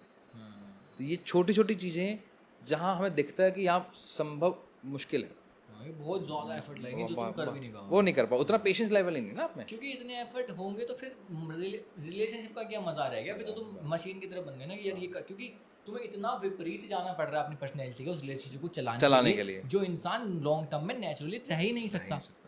और आपकी चीज़ें बहुत सारी कनेक्टेड हैं आपके ब्रेन की वजह से। जैसे टेक एन एग्जांपल, आप खाना गए, अब मान लीजिए दो जने साथ में खाना खाने जा रहे हैं। एक के लिए उसका ये वाला ब्रेन बहुत एक्टिव है, उसके लिए aesthetic sense, ambience, occipital lobe हमारा राइट वाला बहुत मैटर करता है, उसके लिए एस्थेटिक सेंस बहुत मैटर करता है, एम्बियंस मैटर करता है, जो हाइजीन मैटर करता है। और एक ऐसा है जो कहीं पे भी खाना खा सकता है। दोनों में लड़ाई इस बात की चल रही है, और फिर लड़ाई पता कहाँ खत्म होगी? तुम ना पैसे नहीं खर्च करना चाह रहे, तुम्हें ना जान में क्या, ऐसा नहीं है। उसका ब्रेन, अच्छा वो दूसरा वाला क्या बोलेगा, एक्चुअली में तुम इसलिए खाना वहाँ खाना, तुम्हें ना मेरे पैसे लगवाने, तुम्हें ना शो ऑफ करना है। शो ऑफ नहीं है, दोनों का देखो एक्सेप्टेंस आ जाएगी। अरे यार इसका ब्रेन है, उसको ना क्लीननेस पसंद है, उसको हाइजीन पसंद है, उसको उसके लिए मैटर करते हैं, aesthetic, ambience, lighting, sitting, comfort, cutlery, everything. Food से ज़्यादा पहले वो मैटर करता है, और आपके लिए फूड मैटर करता है, दोनों में फ़र्क है। तो आपको एक्सेप्टेंस आ जाएगी, वहाँ आप शायद क्या करोगे, यू कैन मैनेज। लेकिन जहाँ बिहेवियर का क्लैशेस होगा ना, जहाँ ईगो का क्लैशेस होगा, जो आपको बाय बर्थ पता लग जाता है, जो बाय बर्थ क्या मिला वो इस टेस्ट से पता लग जाता है, तो वहाँ पे चांसेस हैं कि आपके क्लैशेस होने से पहले आप बच जाओगे, क्योंकि आप पहले से रेडी होगे, यार देख ले यार ये वाला पिक्चर बन रहा है, हम दोनों के क्लैशेस ये होंगे, इतना गहरा प्यार है, चलो आगे, नहीं तो भैया दूसरे रास्ते चलो, सीधी सीधी बात। ये तो आपने बहुत इंटरेस्टिंग, सबसे सारी बात ये है कि ये चीज़ तुम पता लगा सकते हो। एग्रीड, दैट इज मोर है ना इम्पॉर्टेंट। सबसे काय को एक्सपेरिमेंट करना। हाँ, क्योंकि मेरे को लगता है जैसे आपने बात बोली ना, 90% कॉन्फ्लिक्ट ऐसे होते हैं जहाँ उन कॉन्फ्लिक्ट का वजूद है नहीं कुछ कायदे में, सच में नहीं होता, बस अंडरस्टैंडिंग ही है जो भी है। अंडरस्टैंड कि हम दूसरे पे डाउट कर रहे होते हैं। हाँ, अच्छा फिर फैंसी वर्ड चलते हैं, जहाँ प्यार है वहाँ लड़ाई है। भैया ये फिल्मों में अच्छा लगता है, लड़ाई किसी से बर्दाश्त नहीं होती, सही बात, ठीक है। और ना ही मैरिज लाइफ का मतलब सिर्फ रोमांस है, सही बात है। इट इज़ अ कमिटमेंट, और रेस्पॉन्सिबिलिटी भी है। रेस्पॉन्सिबिलिटी, और रेस्पॉन्सिबिलिटी ले सकते हो या नहीं ले सकते हो ये भी पता लग जाता है उस टेस्ट से कि वो इस लायक भी है या इस लायक भी नहीं है, ठीक है ना। व्यक्ति जितना ज़्यादा पता होगा उतनी जल्दी आप इन्फॉर्म्ड डिसीजन लेंगे, दैट इज़ मोर इम्पोर्टेंट। आप कैसे डिसीजन ले रहे हो, इन्फॉर्म्ड या हाईवे में ले रहे हो। परफेक्ट। नेक्स्ट जो मुझे डिस्कस करना है आपके साथ, आई बिलीव पर्सनली कि ये भी एक बाय बर्थ चीज़ होती है, चीज़ जो है बहुत लोगों के क्वेश्चन आते हैं कि जॉब करूँ कि बिजनेस करूँ। ओके, तो चलो, ये सवाल का जवाब आप बताओ मुझे उसके काउंटर में एक सवाल है, प्लीज़। जॉब और बिजनेस में फ़र्क क्या है? जॉब और बिजनेस में फ़र्क क्या है, इसकी जवाब कई तरह दिया। साइकोलॉजिकल आंसर दे दो आप मुझे। जॉब और बिजनेस में फ़र्क ये है कि जॉब में तुम फॉलो करते हो, बिजनेस में तुम लीड करते हो। लीड करते हो, लीड के लिए चाहिए इनर मोटिवेशन, ठीक है। जॉब के लिए आउटर एक्सटर्नल फोर्स चलता है, फोर्स में काम करते हो, जिसको फोर्स समझ में आता है उसको लाइकिंग है जॉब के प्रति, जिसको फोर्स समझ में नहीं आता वो जॉब को गाली देता है, ठीक है। अब अगर आप में इनर मोटिवेशन नहीं है तो बिजनेस कैसे हो जाएगा, क्योंकि सुबह आप पे कोई डंडा चलाने वाला है नहीं, आप में इनर मोटिवेशन नहीं है कॉल लेने का, आप में इनर मोटिवेशन नहीं है कि मैं अभी रात को 9 बजे थक के आया हूँ और सुबह फिर मेरी 1 घंटे बाद कॉल है, यहाँ से 40 किलोमीटर दूर जाना है, जॉब में तो प्रेशर होता है, जाना पड़ेगा। अब इनर मोटिवेशन है नहीं तो मुझे एक एक्सक्यूज मिल जाएगा, यार अभी तो थका हुआ है यार, और थके हुए का बिजनेस थका हुआ होता है। आपने बहुत सही बात बोली। मतलब मैं भी हमेशा से यही फील करता था कि जब तुम जॉब में होते हो ना, तुम्हें सेट ऑफ रूल्स बने बनाए मिल जाते हैं, तुम्हें बस फॉलो करना है। अब तुम जॉब को गाली बक लो, कुछ कर लो, तुम कर करा के तुम काम कर दोगे। और कुछ लोग ऐसे होते हैं वो जॉब में इतना शानदार परफॉर्म करते हैं, बिजनेस में वो उनसे कुछ नहीं हो रहा। कुछ नहीं हो रहा अल्टीमेट। अच्छा ये मुझे तो ये समझ में नहीं आता भाई, आपको ज्ञान नहीं है तो मत आओ यार, आपको अपने फायदे के लिए दूसरों को क्यों गाली दे रहे हो? 9 से 5 की जॉब बुरी कब से हो गई? भाई वो तो ब्लेसिंग्स हैं। अगर आपको देखो नियम सिंपल है, आपके ब्रेन को समझ में आ रहा है, आपको समझ में आ रहा है, आप कौन हो भैया तीसरे आके बीच में टांग अड़ा रहे हो? मुझे लगता है ये वाली तो कभी डिबेट होनी चाहिए थी। इंटरनेट पे डिबेट इसलिए चलती है ताकि कुछ लोग अपना धंधा चला लें। क्योंकि सिंपल ये होता मुझे, अब वो बंदा कह रहा है कि मुझे फोटोग्राफी पसंद है, क्या भैया तो ऐसे का धंधा, अब नहीं बनाना धंधा, मुझे फोटो खींचनी है। अब मैं खींचनी, मुझे फोटो मेरी मैं नहीं बनाना भाई, मुझे धंधा, मुझे कंपनी नहीं बनानी, नहीं इंटरेस्ट नहीं, तुम ऐसा करो जॉब ये वो। एंड मेरे को ऐसा लगता है कि अगर तुम्हें बिजनेस भी करना है तो जॉब तो सबसे ब्यूटीफुल रास्ता है अपने सपने खुद तैयार करने का, बिना है कि मतलब भीख मांगने की मुझे ये करना है, पैशन फलाना दिखाना। आप खुद रास्ते बना सकते हो अपनी जॉब के थ्रू। जॉब से जॉब आपको, मैंने भी यही किया है। मैं तो उसको एक वे में देखता हूँ। मैं तो स्कूलिंग को और जॉब को एक मानता हूँ actually. What does school means? Training. School मतलब आपको जो स्ट्रक्चर्ड वे में लाइफ को जीने का तरीका सिखाता है। 100% ट्रू। जॉब मतलब स्ट्रक्चर्ड वे में आपको लाइफ को कैसे ग्रूम करना है वो सिखाता है। तो फर्क कहाँ है? अगर मुझे बिजनेस करना है तो मैं बिजनेस स्कूल में जा रहा हूँ, दैट्स अ डिफरेंट स्टोरी। लेकिन बिजनेस को सही करने से तरीके का अच्छा या तो आपके डीएनए में हो, यानी कि आपकी फैमिली इस तरह की हो जहाँ पे आपको डे 1 से सिखाया जा रहा है। अगर नहीं है तो भाई जॉब करके अपना माइंडसेट बनाओ, उस स्ट्रक्चर को समझो, बिजनेस करो। हाँ, जॉब बुरी कहाँ से हो गई? जॉब तो वो ब्लेसिंग्स इसलिए हैं क्योंकि आपको ये पता है कि आपको उसमें ग्रोथ करने के चांस है। मेरे बहुत सारे दोस्त ऐसे हैं जो मेरे साथ जब बैंक में थे, आज नेशनल लेवल पे हैं, and they are enjoying like anything because they love it. उनको वो जॉब प्रेशर नहीं लगती, बॉस का कहना प्रेशर नहीं लगता। ये तो हमारे यहाँ पर कुछ इंटरनेट इन्फ्लुएंसर्स ने बता दिया कि बॉस की बात गाली है। कहाँ से गाली होगी? वो अगर आपके फादर आपको बोलेंगे या आपका कलीग आपको बोलेगा तो वो तब भी गाली होगी क्या? नहीं, वो तो आपसे काम करवाना है, आपको पैसा दे रहे हैं, दैट्स इट। तो वो एक एनवायरनमेंट है। आपके लिए इजी है तो जॉब अच्छी है, आपके लिए टफ है तो आपको उस हिसाब से कॉल लेनी चाहिए। बहुत सही बात बोली आपने कि मतलब ये जॉब और बिजनेस का सवाल नहीं है, तुम्हें इंक्लिनेशन तुम्हारा क्या है, that is your question. But अगर इनर मोटिवेशन की मैं बात करूँ, फॉर एन एग्जांपल, अब यहाँ से ही हमारे चैलेंजेस शुरू हो जाते हैं। मान लो इनर मोटिवेशन नहीं है, नर्चर कैसे हो?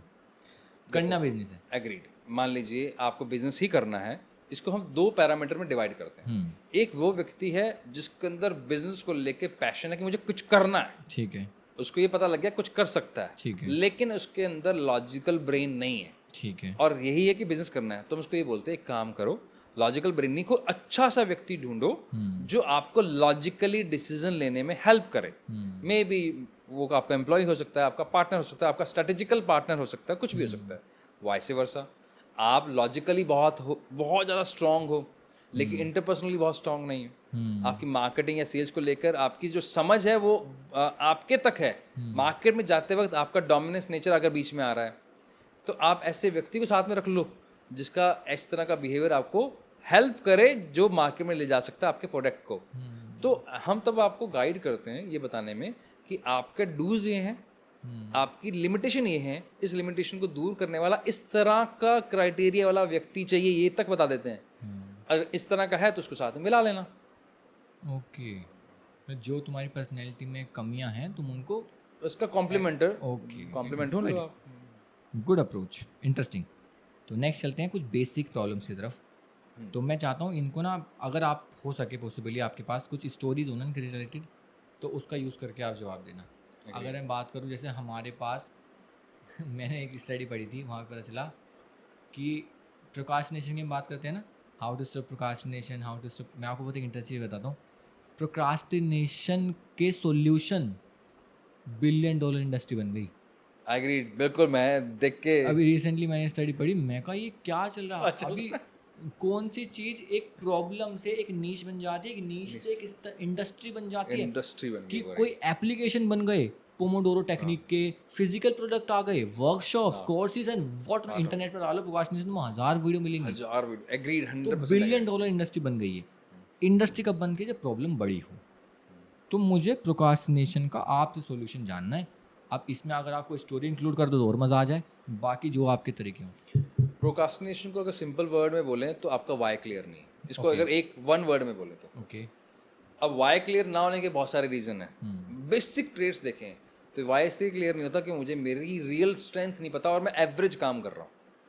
दोबारा बताओ क्या बोला। मेरा वाई क्लियर नहीं है कि मेरी लाइफ, मेरे पास एक एम ही नहीं है, ठीक है, बड़ा एम नहीं है कि मैं 500 करोड़ की कंपनी कर सकता हूँ या मैं एक पोजीशन में हेड पोजीशन पे जा सकता हूँ। मुझे लगता है मैं ऐसे ही हूँ। तो मेरे लिए जब लाइफ का एम बड़ा नहीं है, गोल बड़ा नहीं है और मेरा पोटेंशियल बड़ा नहीं है या मुझे मेरा पोटेंशियल पता ही नहीं है, पता ही नहीं तो मेरा एम बड़ा नहीं है। हाँ। तो यानी कि इसको रिवर्स इंजीनियरिंग करें, एम नहीं पता क्योंकि मुझे मेरा पोटेंशियल नहीं पता। जब मुझे पोटेंशियल नहीं पता तो मेरा वाई क्लियर नहीं है। जब मेरा वाई क्लियर नहीं तो मेरे पास प्रोक्रास्टिनेशन करने के 1000 कारण हैं। तो मेरे पर टूल भी काम नहीं करेंगे। तो मुझे काम क्या करना पड़ेगा?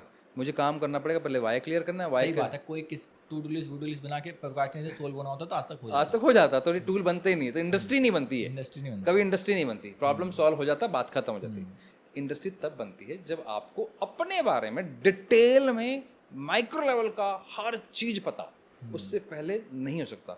जब वो पता होगा ना, जब आपको पता है यार मेरे में पोटेंशियल ना, यार मैं 1000 करोड़ की कंपनी खड़ी कर सकता हूँ, जब मेरे में पोटेंशियल है कि मैं कंटेंट क्रिएटर बन सकता हूँ, मेरे में पोटेंशियल है मैं दूसरे की हेल्प कर सकता हूँ, मेरे में पोटेंशियल है मैं बहुत बड़ा कुकिंग का काम कर सकता हूँ, मेरे में पोटेंशियल है कि मैं एक बहुत बड़ी इंडस्ट्री बिल्ड कर सकता हूँ, मेरे में पोजीशन ऐसी है, मेरे में ऐसे ऐसे पोटेंशियल हैं कि मैं लोगों को जब चाहूँ तब उनके साथ बात करके उनको हील कर सकता हूँ। पता ही नहीं, तो मैं क्यों करूँ? मेरे मेरे ब्रेन की डिमांड अप्रिशिएशन है। अब मुझे अप्रिशिएशन मिलता नहीं, वाओ, तो मैं क्यों करूं? मेरे ब्रेन की डिमांड रिकॉग्निशन है, मुझे रिकॉग्निशन मिलता नहीं। आजकल बहुत से कॉर्पोरेट वाले स्टैंड अप कॉमेडी करने जाते हैं, वो अप्रिशिएशन वाली डिमांड पूरी कर रहे हैं ना लोग। तो वो मुझे मिल नहीं रहा, तो मैं क्यों करूं? मेरे ब्रेन की डिमांड पैसा है सिर्फ, या मेरा एस्थेटिक सेंस है, मेरे कपड़े हैं, मेरे पास वो रीज़न ही नहीं है, मुझे मालूम ही नहीं है, तो मैं क्यों करूँ? मैंने आपके 2 पॉइंट अभी रिलेट किए, आप मुझे बताना। अभी थोड़ी देर पहले आपने बात की थी कि मनीष, जब भी हम कोई ऐसा काम करते हैं जो हमारी इनहेरेंट पर्सनैलिटी के विपरीत होता है तो एक फ्रिक्शन आ जाता है। आएगा कि जैसे मान लो मुझे लिख के सीखना है, तो लिख के सीखने को कह रहे हैं लेकिन मेरा बॉडी अब ब्रेन अलाउ नहीं कर रहा, एग्रीड। तो ज़बरदस्ती सीखूंगा, अगली बार खुद से कॉपी किताब नहीं उठाऊंगा लिखने के लिए। तो मुझे लगता है कि प्रोक्रास्टिनेशन भी जब स्टार्ट होती है जब फ्रिक्शन आ जाता है, और फ्रिक्शन जब इसलिए आता है जब तुम विपरीत काम कर रहे होते हो। एग्रीड। इसका बहुत बड़ा एक अच्छा एग्जांपल है जो आज के टाइम पे बिलियन डॉलर्स की इंडस्ट्री है। हाँ, आपने एक चीज़ नोट की, कोविड के बाद जो सबसे बड़ी इंडस्ट्री बनी है वो है टीचिंग इंडस्ट्री। अग्री। मैं इंडस्ट्री से बोल रहा हूँ क्योंकि इंडस्ट्री की तरह काम करिए, तो let it be very clear. हम भी उसी इंडस्ट्री में। क्यों बन गए वो टीचर? क्या पहले वो ऑफलाइन में अच्छा नहीं पढ़ा रहे थे? पहले भी तो अच्छा पढ़ा रहे थे, अब अचानक क्या हो गया? रीज़न है। अब यहाँ समझना ब्रेन कैसे लेवल पे काम करता है, और आपको ये हर वो व्यक्ति जो स्कूल में पढ़ा रहा है ना उसको बहुत जल्दी कनेक्ट कर जाएगा। आप टीचर अच्छे हो क्योंकि आपका ये वाला टेम्पोरल लोब वो आपको बहुत स्ट्रांग मिला, आपको बोलने में मज़ा आ रहा है, आपको प्रीफ्रंटल कॉर्टेक्स बहुत स्ट्रांग मिला, आपको लोगों से एम्पैथी सिंपैथी कनेक्ट करते हुए बड़ा मज़ा आ रहा है, आपकी पैराइटल लोब आपको स्ट्रेंथ दे रही है, तो आपको खड़े होकर बात करने में मज़ा आ रहा है। ओके, अब टीचिंग तो अच्छी है, लेकिन टीचिंग के साथ एक और रिस्पॉन्सिबिलिटी आती है, वो है कॉपी चेकिंग। सही बात है। कॉपी चेकिंग मेरे ब्रेन के अकॉर्डिंग मेरे लिए अच्छा नहीं है, मतलब मेरे ब्रेन के सपोर्टिव में नहीं है, जहाँ फ्रिक्शन क्रिएट हो रहा है। कौन पढ़ेगा इतनी कॉपी को? इरिटेटिंग है।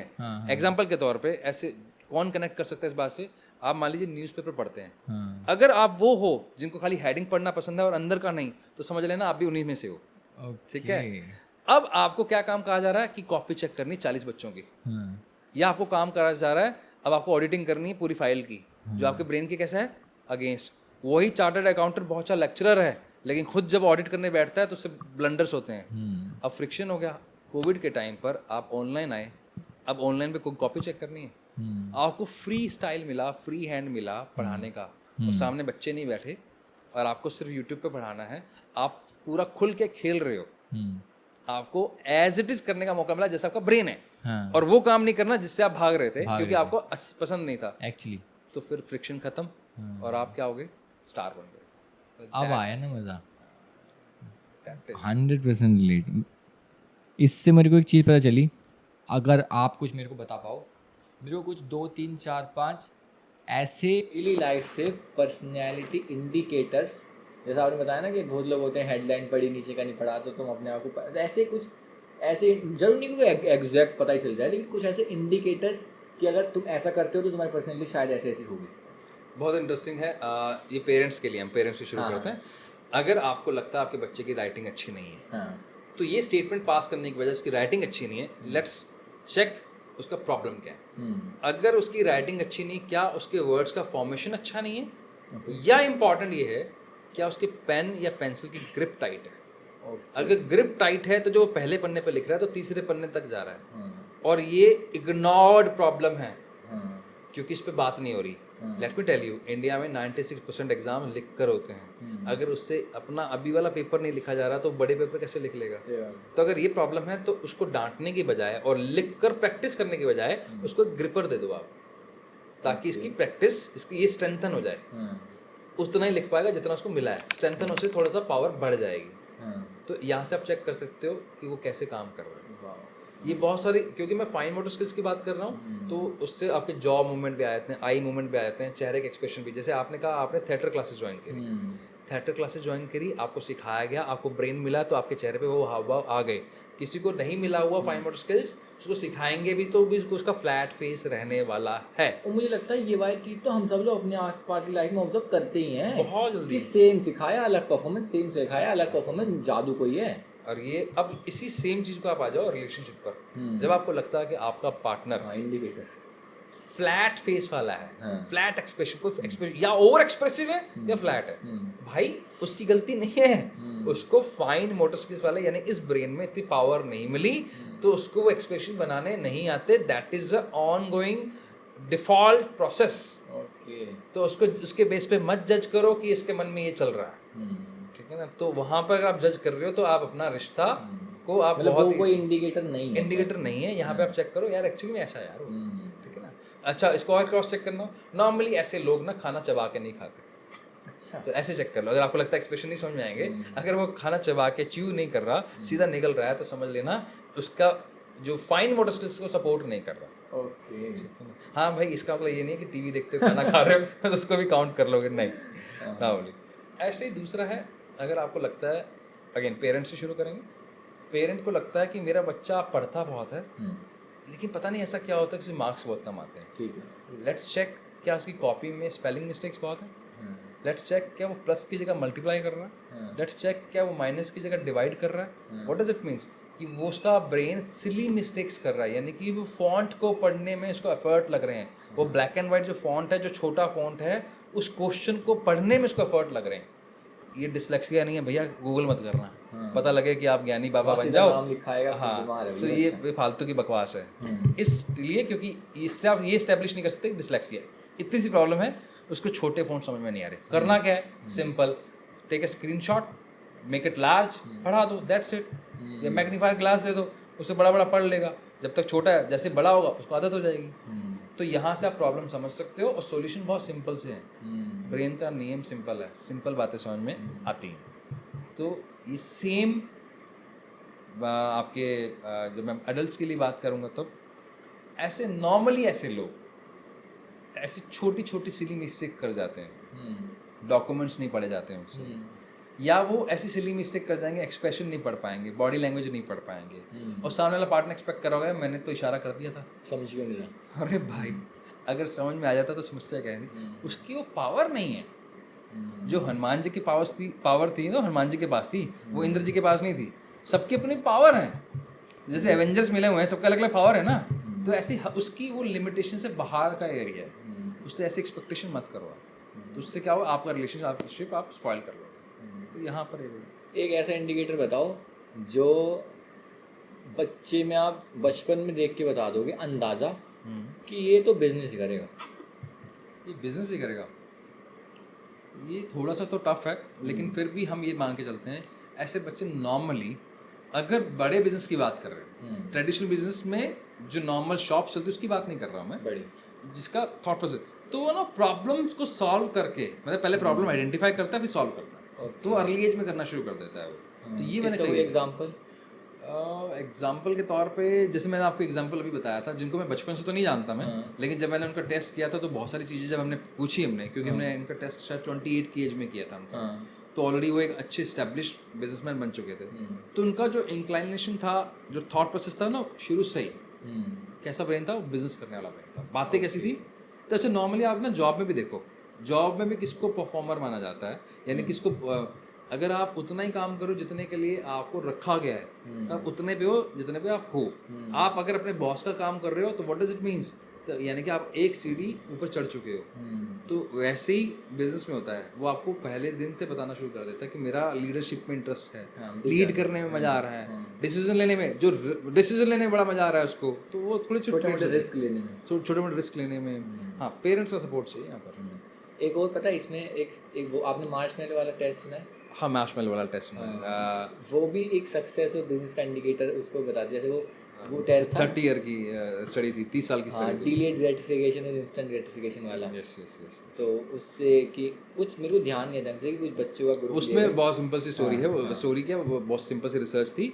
एक ग्रुप ऑफ स्टूडेंट्स था, टीचर ने बोला ये मार्शमैलो है, हम बच्चों का था कि ये पड़ा है, मार्शमैलो है, आपको अगर अभी खा लोगे तो ये एक ही है, 2 मिलेंगे, कल खाओगे तो 4। हाँ, कल खाओगे तो 4 मिलेंगे, ऐसा वाला सिस्टम था। तो 4 या 5 बच्चे ऐसे थे जिन्होंने कल खाया, उनके एड्रेस नोट कर लिए गए। जब 25 साल बाद गए तो वो they are on the top level. हाँ, ये डिलेड ग्रेटिफिकेशन, क्योंकि उनका क्लैरिटी थी कि मुझे इतना डबल मिलने वाला है। They can delay their happiness for something for big. Big, yes. And इसमें जितने भी लोग स्टूडेंट्स होते हैं ना, आपने देखा होगा, या खाना ले लो या चॉकलेट ले लो, वो बड़ी वाली चॉकलेट एंड के लिए रखते हैं। पहले छोटी खा जाएंगे कि बड़ी आराम से रुक के खाऊंगा। कुछ होते हैं पहले झपट्टा मारते हैं, तो वो है उनसे रुका नहीं जा रहा, उनमें वो इम्पल्स है, इम्पल्स कंट्रोल नहीं है। तो that impulse control is a signal, right? Most important, agreed 100%। Impulse यानी कि पेशेंस यानी कि आप कितना आप में ठहराव है बड़े डिसीजन लेने का, वो अगर नहीं है तो फिर आप बड़े काम भी नहीं कर सकते। गुड। नेक्स्ट, प्रोक्रास्टिनेशन हमारा हो गया, इंडिकेटर्स हो गए। नेक्स्ट है जो मेरे को प्रॉब्लम पे डिस्कस करना है, जिसको आप शायद मुझे बता पाओ किसी स्टोरी के हेल्प से। That is next big problem with procrastination is overthinking. Overthinking, हाँ, ओवरथिंकिंग को अगर आप बहुत ही डीप समझना चाहते हो, that is a part of right brain. और इसको और ढंग से अगर समझा जाए, जो ब्रेन अपने आप पे कंट्रोल नहीं कर पा रहा, हाँ, यानी कि मेरा इंट्रापर्सनल स्किल, यानी कि मेरा लेफ्ट ब्रेन का प्रीफ्रंटल कॉर्टेक्स मुझे सपोर्ट नहीं कर रहा हो इंट्रापर्सनल, और साथ में लॉजिकल भी मैं इतना स्ट्रांग नहीं हूँ, तो मेरे पास रीज़न नहीं है अपने आप को रोकने के। तो मैं अपने आप कहानियाँ बनाऊँगा। तो ओवर थिंकिंग में भी 2 पार्ट है, एक फिक्शन, मोस्टली तो ओवर थिंकिंग वैसे फिक्शन ही होती है, लेकिन फिर भी एक होता है फैक्ट्स के साथ जुड़ के उसको एग्जरेट कर देती है, एक होता है प्योर फिक्शन। प्योर फिक्शन होता है काल्पनिक कहानियाँ जो है ही नहीं भाई, कहीं नहीं है, एक प्रॉब्लम है, आपने इसको बड़ा रूप दे दिया, that is a different story. तो ओवर थिंकिंग वहाँ से आती है। डे ड्रीमिंग इसका एक पार्ट है। हाँ, वो भी आज के टाइम में प्रॉब्लम बताते हैं। तो क्या होता है कि इसको ना अगर आप और बहुत डीप में समझेंगे ना, तो डे ड्रीमिंग ऐसा लोगों को लगता है वो बाइक चला रहे हैं और वो या गाड़ी चला रहे हैं, वो इतना ख्यालों में खो जाते हैं, घर कब पहुँच जाते पता ही नहीं लगता, क्या ट्रैफिक में है। तो मतलब ये डे ड्रीमिंग तो है। और आजकल एक बड़ा फैंसी वर्ड, यार ये भी तो मेडिटेशन है। कहाँ से मेडिटेशन हो गया? आप ख्यालों में खोए हुए थे, मेडिटेशन कैसे हो गया ये? तो मैं तो इसको पर्सनली अगेंस्ट मानता हूँ, ये नहीं है। तो ओवर थिंकिंग को अगर आप कंस्ट्रक्टिव लगा दो, यानी कि जैसे पानी है, पानी के अगर चैनल हटा दें तो बाढ़ हो गई, तो वही पूरा शहर तबाह कर देगी। अगर उसके सामने आसपास हम क्या लगा दें, चैनल लगा दें, तो वो नहर बन गई, तो पानी काम का हो गया। तो आपने अगर थॉट लेवल को चैनल लगा दिया थ्रू मेडिटेशन, थ्रू एक्सरसाइज या थ्रू सम कंस्ट्रक्टिव वर्क्स, तो ओवर थिंकिंग ब्लेसिंग्स हैं एक्चुअली। ब्रिलियंट। मैं भी थोड़ा थोड़ा से रिलेट किया कि मतलब मैं पर्सनली ये बिलीव करता हूँ, जितनी भी हमारी वल्नरेबिलिटीज़ होती हैं ना, अगर हम उन्हें कॉन्शियस होकर ठीक करें ना, तो हमारी सबसे बड़ी स्ट्रेंथ बन जाती है। एग्रीड। सबसे बड़ी स्ट्रेंथ जो हमारी सबसे बड़ी वल्नरेबिलिटी है, सबसे बड़ी इनसिक्योरिटीज़ हैं, या तो तुम्हें ख़त्म कर देंगी या तुम उसमें पड़े रहोगे। अगर तुमने समझ लिया उनको, एम्ब्रेस किया, और आपका डर खत्म ना, फिर तो तुम उस जो सबसे बड़ा, तुम उससे ऊपर उठ उससे जाओगे। ऊपर हो। इससे ऊपर क्या, मुझे सबसे ज़्यादा पेन इसी से है। अब वही मैंने फेस कर लिया, एक्सेप्ट कर लिया, उससे ऊपर क्या। और मुझे लगता है कभी कभी ये वाली चीज़ें तुम्हें बहुत ज़्यादा एम्पैथेटिक भी बना देती हैं। एग्री, बिल्कुल सही। जैसे मान लो कोई इंसान बहुत ज़्यादा इमोशनल है, कभी कभी उन अपनी इतनी डीप स्टेट के बारे में अवेयरनेस नहीं होती, लेकिन जब वो इंसान अपने आप को समझ लेता है ना, तब होती है। तो वो इंसान दूसरे को भी बहुत अच्छे से समझ पाता है। एग्री। वो इमोशनल इस पे मुझे एक बात ध्यान आ गई हम्म। जो करियर से रिलेटेड है, जो हम शायद आप और मैं बात भी कर रहे थे। करियर जब हम सेलेक्ट करते हैं, जैसे आजकल सोशल मीडिया का ज़माना है, ऑनलाइन कोचिंग का ज़माना है, तो आजकल हर करियर को ना बड़ा ही फैंसी तरीके से बेचा जा रहा है। आप मान लीजिए इमोशनली हाई हो और आप लोगों को हील कर रहे हो, आप अपने पर बर्डन क्रिएट कर रहे हो, दूसरों को पेन को अपने घर लेके आ रहे हो, और उसी के बाद क्या होगा, आप उस पेन के आदी हो जाओगे और वही प्रोफेशन आपके लिए क्या हो गया, नुकसानदायक। तो यहाँ आपको ध्यान रखना पड़ेगा कि करियर पिक करते हुए बहुत सारी चीज़ें नोट करनी पड़ती हैं। तो ये जो हम कुछ भी ले लेते हैं, कुछ भी करियर शुरू कर देते हैं ना, वो बहुत ही ब्लंडर है, देखना पड़ता है कुछ कुछ। Nice. So now we are heading towards the end of this particular episode. And जाने से पहले मुझे डिस्कस करना है सबसे इम्पोर्टेंट टॉपिक, जो आप भी बिलीव करोगे, आप एक पेरेंट भी हो तो आप भी कॉन्शियस होंगे इन चीज़ों के बारे में, आपके ग्रुप में बहुत सारी चीज़ें आपने देखी होंगी।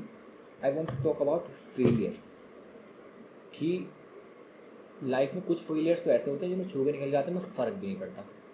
जैसे कि मुझे ये, मैं डिग्री भी लेके नहीं आया अपनी, तो मुझे नहीं फ़र्क पड़ता कि मैं कंप्यूटर साइंस में कैसा किया, आई डोंट केयर। कुछ फेलियर हमारे ऐसे होते हैं तो जीवन भर इंसान उनके वो ख़त्म हो जाता है। फॉर एन एग्जांपल, कुछ तो ऐसे केस हमें सुनने को आते हैं कि भैया इसका एग्ज़ाम क्लियर नहीं हुआ, इसने सुसाइड कर ली। ऐसे भी केसेस हम सुन लेते हैं कि इसका ब्रेकअप हो गया, वो जीवन भर नहीं निकल पाया। UPSC exam, job, business failure, relationship failure, जो बड़े फेलियर हैं लाइफ के। तो पहला क्वेश्चन है, अगर फेलियर आ गया है तो how to deal with them, and in future how to avoid them. पहली बात, हम दूसरे क्वेश्चन का पहले आंसर करेंगे। ठीक है, एक्चुअली फेलियर को कभी भी अवॉइड करना नहीं चाहिए। Okay, let's enjoy the failures. ठीक है। वाई, हाँ ये भी आ जाएगा कि तो कहना बड़ा आसान है। सच में कहना बहुत आसान इसलिए है, अगर आपके सराउंडिंग में कोई भी दो लोग अच्छे हैं, may be your parents, may be your friends, may be your partner, anybody, जो आपको समझता है और आपके एफर्ट्स को समझता है। और सबसे इम्पॉर्टेंट, फेलियर तब बोलना जब आपने 100% एफर्ट लगाया हो। एफर्ट ही नहीं लगाया तो फेलियर मत बोलना उसको। करेक्ट। इसलिए आप एंजॉय, एक्चुअली मुझे ऐसा लगता है जो लोग बोलते हैं ना कि मैं फेल हो गया, मैं, उसको अंदर से पता है कि उसने ना 100% एफर्ट लगाया नहीं, और उसको ब्लेम करना है किसी ने, सिचुएशन को या कुछ भी करना, तो इस वजह से क्या उसको एंजॉय नहीं करता। नॉर्मली तो फेलियर एंजॉय करने के लिए होता है। और मैं ये अपने पर्सनल एक्सपीरियंस इसलिए बोल रहा हूँ क्योंकि मैं रिलेशनशिप में भी रहा हूँ, मैंने बिजनेस भी देखा है, मैंने जॉब भी की है, बहुत फेलियर देखे हैं। हाँ देखे हैं। और उसको ऐसा भी, तब भी मैं परेशान होने का मतलब था, मैं परेशान तो तब भी होता था, लेकिन उस परेशानी का मतलब नहीं था कि मैंने अपना नुकसान कर लिया कोई, या मैं कोई ड्रग एडिक्ट बन गया, या मैंने ये कर, ऐसा कहीं नहीं हुआ। ऐसा कुछ भी नहीं, कभी क्यों करूँ। मेरा एम बहुत क्लियर था ना। अच्छा, मैं एक के लिए कर लूँ, मान ली मेरा किसी बिजनेस में फेल हो गया, या मेरा जॉब में, या मेरा रिलेशनशिप फेल हो गया, तो मेरे माँ बाप, मेरे भाई, मेरी बाकी फैमिली, मेरे सराउंडिंग में जो है, और जो मैं एग्जाम्पल सेट करके जा रहा हूँ, करेक्ट। तो बता, इसका मतलब ये हुआ, जो ये लोग स्टेप लेते हैं और जो फेलियर को इतना बड़ा पेन बताते हैं, एक्चुअली में उनका एम बहुत छोटा है।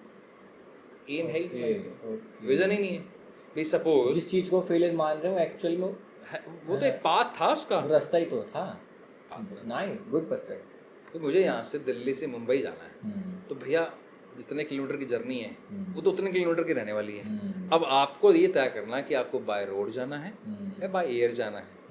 बाय एयर जाने के लिए आपको बाय रोड का सफ़र करना पड़ेगा। व्हाट डज इट मीन्स कि एयरपोर्ट तक पहुंचने के लिए भी तो गाड़ी चाहिए, वहाँ तक तो आपके पास कुछ और साधन नहीं है, यानी कि वो लाइफ का उतना स्ट्रगल तो आपको लेना ही पड़ेगा। और अगर तुम्हें कोई चैलेंज आया, प्लेन कैंसिल हो गया, तो तुम घर वापस आ रहे हो, उसका मतलब तुम्हारा इतना ज़रूरी था ही नहीं दिल्ली जाना। अगर तुम रो के मर के वापस आ गए या रास्ता बदल दिया, तो अगर एम पे काम कर लो, यानी कि आप विजन बड़ा कर लो। भाई मान लो आप एग्जाम्पल से बहुत सिंपल टर्म में समझते हैं। भाई मान लो आपको ये दिखता है कि मेरे को 100 करोड़ रुपए की कंपनी बनानी है, अब आपका 5,000 रुपये का नुकसान हो गया, अब रहोगे क्या? चांस ही नहीं। 5 लाख का नुकसान हो गया, इंसान वहाँ तक 5 लाख का नुकसान हो तो रहोगे क्या? नहीं। आपका 50 लाख का नुकसान होगा तो आप सोचने लगोगे, लेकिन आपका 500 करोड़, अब आपका एम ये था कि मेरे को 5,000 कमाने हैं, तो भाई साहब 500 रुपये खो जाएंगे तो आपका हार्ट ब्रेक होगा ही होगा। आपका एक बार हार्ट ब्रेक हुआ यानी कि आपको तय है कि आपको दोबारा कोई पार्टनर नहीं मिलने वाला। ये क्या मतलब हुआ? आप डिजर्व करते हो, मिलेगा ढंग का पार्टनर मिलेगा। सही बात है, और मैं तो शायद बोलता better हूँ मिलेगा। ब्रेकअप का मतलब ये है कि आपको उससे ज़्यादा के लिए डिजर्व करने वाले हो। मैं तो ये साफ बोलता हूँ, चाहे किसी का कितना भी पार्टनर बुरा मानता हो, उससे बेटर डिजर्व करते हो तभी तो वो जा रहा है। Very interesting. मैं अपना एक टेक बताऊँ इस पर, हाँ फेलियर्स पे। तो एक बहुत इंटरेस्टिंग कॉन्सेप्ट है, नासिम तालिब, पता नहीं मैं नाम ठीक ले रहा हूँ मेरा, वो एक फिलोसफर है। तो वो बात करते हैं कॉन्सेप्ट पे, जो वर्ड उन्होंने पहली बार लिया, that is anti fragile. Antifragile. Anti fragile, उससे आप अगर इस वर्ड को आपने सुना है तो उनसे पहले किसने यूज़ नहीं किया सेंटेंस पे। दो चीज़ें होती थी कि भैया एक चीज़ है जो फ्रेजाइल है, एक चीज़ है रोबस्ट है। अब ये कांच की बोतल मैं इसको गिराऊँ, ये टूट जाएगी, फ्रेजाइल आइटम है, ठीक है, हम सब जानते हैं टूट जाएगी। स्टील का गिलास गिराऊँ, ढक्कन गिराऊँ, नहीं टूटेगा, रोबस्ट है। उन्होंने कहा दो चीज़ नहीं होती, तीन चीज़ होती हैं।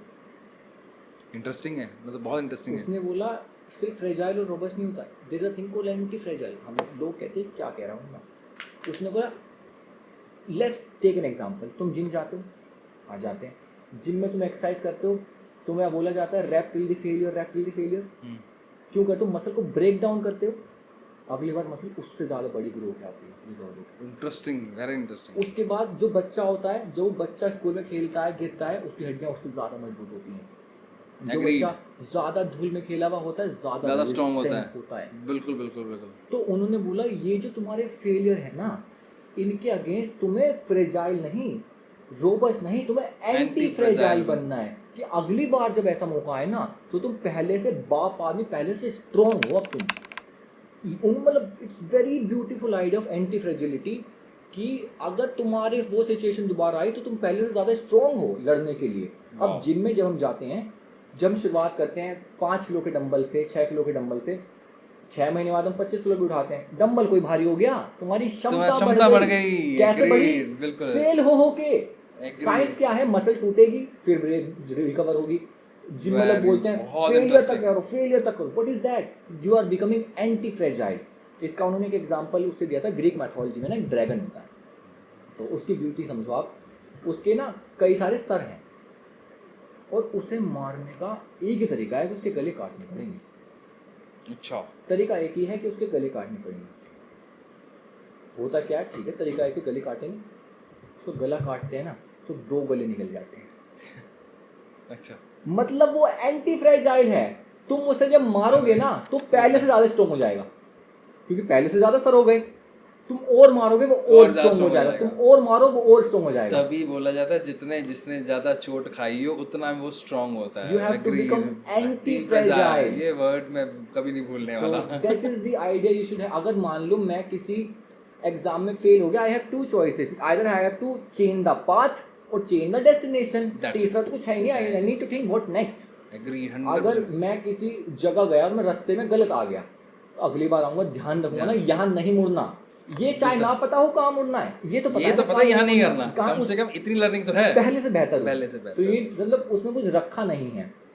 And the second take on the perspective कि लोग नशे वगैरह से पड़ जाते हैं, तो बहुत इंटरेस्टिंग कॉन्सेप्ट होता है। जो रिलेशनशिप वाला एस्पेक्ट ले लें या करियर का एस्पेक्ट ले लें, करियर वाले एस्पेक्ट में ज़्यादातर हमारे दिमाग का जो केमिकल होता है सेरोटोनिन, वो इम्पैक्ट होता है। रिलेशनशिप में ज़्यादातर ऑक्सीटोसिन इम्पैक्ट होता है। Oxytocin is a relationship building hormone.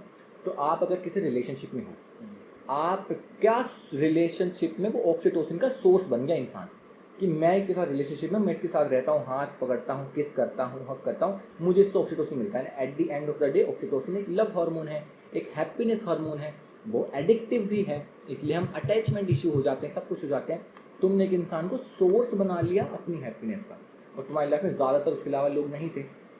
जब तुम्हारा ब्रेकअप हुआ तो तुम्हारे ब्रेन की क्रेविंग तो अभी भी है, क्योंकि your biology does not understand the outer world. अगर बायोलॉजी आउटर वर्ल्ड समझती होती तो तुम्हें कभी मोटिवेट ना करती सिगरेट पीने पे। वो नहीं समझती, योर साइकोलॉजी डज। जिस भी चीज़ को करके तुम्हारे ब्रेन को मजा आएगा वो चीज़ तुम्हारी बायोलॉजी करेगी। तो तुम्हारे दिमाग में वॉइड क्रिएट हो जाता है, जिसको ऑक्सीटोसिन विड्रॉल कहते हैं, कुछ कहते हैं। Your body is craving like मुझे ऑक्सीटोसिन दो, ऑक्सीटोसिन दो, ऑक्सीटोसिन दे। मेरे पास सोर्स ही नहीं है, मैं कहाँ से दूँ? फिर लोग करते हैं अरे इतनी बुरी भी नहीं थी, एक बार बात करके देख लेता हूँ, शहर जाके देख लेता हूँ। फिर दोनों फिर से मिलते हैं, बात करते हैं, हक करते हैं, किस करते हैं, वो whatever it is, oxytocin transfer करते हैं। देन फिर लॉजिकल सोचना शुरू करते हैं, ओके अब तो मिल गया ऑक्सीटोसिन, वैसे हम साथ नहीं रह सकते, ये कॉम्प्लिकेशन है, वो कॉम्प्लिकेशन है। फिर लॉजिकली अलग हो जाते हैं, दूर जाते हैं तो अच्छाई पर फोकस जाता है, पार जाते हैं तो कमियों पे। तो ये टॉक्सिक लूप बनता है। टॉक्सिक लूप जब खत्म होता है फाइनली तुम अलग हो गए, अब भी वॉइड तो है। अब वो हमारे ब्रेन का मैकेनिज्म क्या है, तू मुझे ऑक्सीटोसिन नहीं दे सकता ना, कुछ और दे दे, डोपामिन दे दे, कुछ और दे दे। फिर चीप डोपामिन के सोर्सेज क्या है, नशे, सिगरेट, ड्रग्स, उससे ब्रेन रिप्लेस करता है। इसलिए उस बंदे की टेंडेंसी बढ़ जाती है इन चीज़ों में जानने की। And I will tell you very interesting thing, जो लोग अपने आप को सेल्फ हार्म करते हैं ना, self harm is also a mechanism. जब आप ऑक्सीटोसिन ब्रेन में नहीं होता, वॉइड बन जाता है, तो तुम्हारी बॉडी क्रेव करती है कुछ और दे दे, एंड सेल्फ हार्म करने से दिमाग में एंडोर्फिन्स रिलीज होते हैं। This is the negative side of endorphin. You get addicted to self harm, you feel good after putting a blade on. आपने देखा होगा उन लोगों के एक से ज़्यादा कट होते हैं, दे गेट एडिक्टेड एक टू दैट। से ज़्यादा मेरे को तो आपकी बात से केस याद आ गया जो बिल्कुल भूल गया था। एक कॉर्पोरेट का हमें केस था, हमें उस कंपनी के एम्प्लॉयज़ का करना था, राइट पीपल्स को राइट जगह प्लेस करना था, तो उन्होंने हमसे टेस्ट करवाया।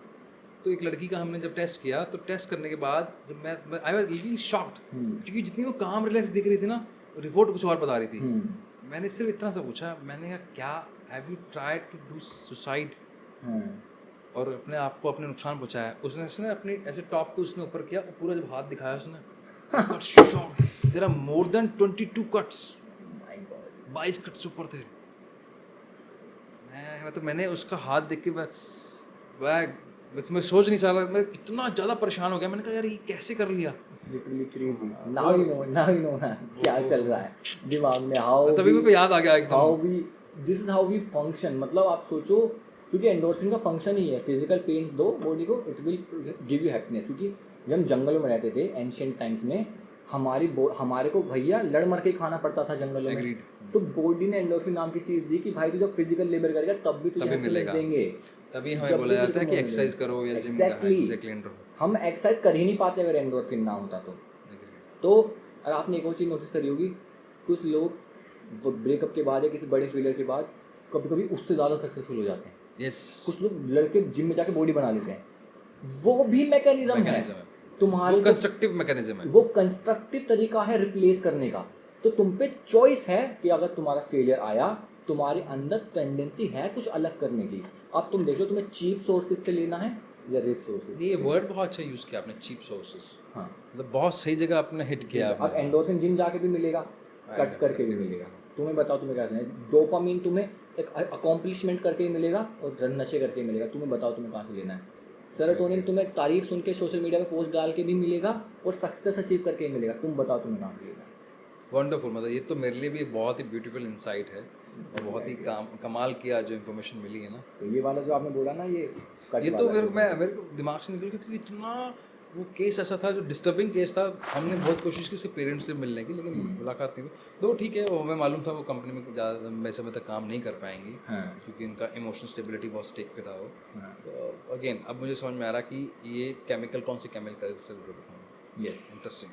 तो अब एंड में मुझे एक चीज़ करनी है आपसे। बताएं। So what you have to do, you have to make a pitch, make an honest pitch कि why everyone should at least एक बार उन्हें टेस्ट के गो थ्रू होना चाहिए। फ़र्क नहीं पड़ता वो किस सिचुएशन में, किस कंडीशन में, क्या कर रहे हैं क्या नहीं कर रहे, जस्ट आउट ऑफ क्यूरियोसिटी है जो भी है।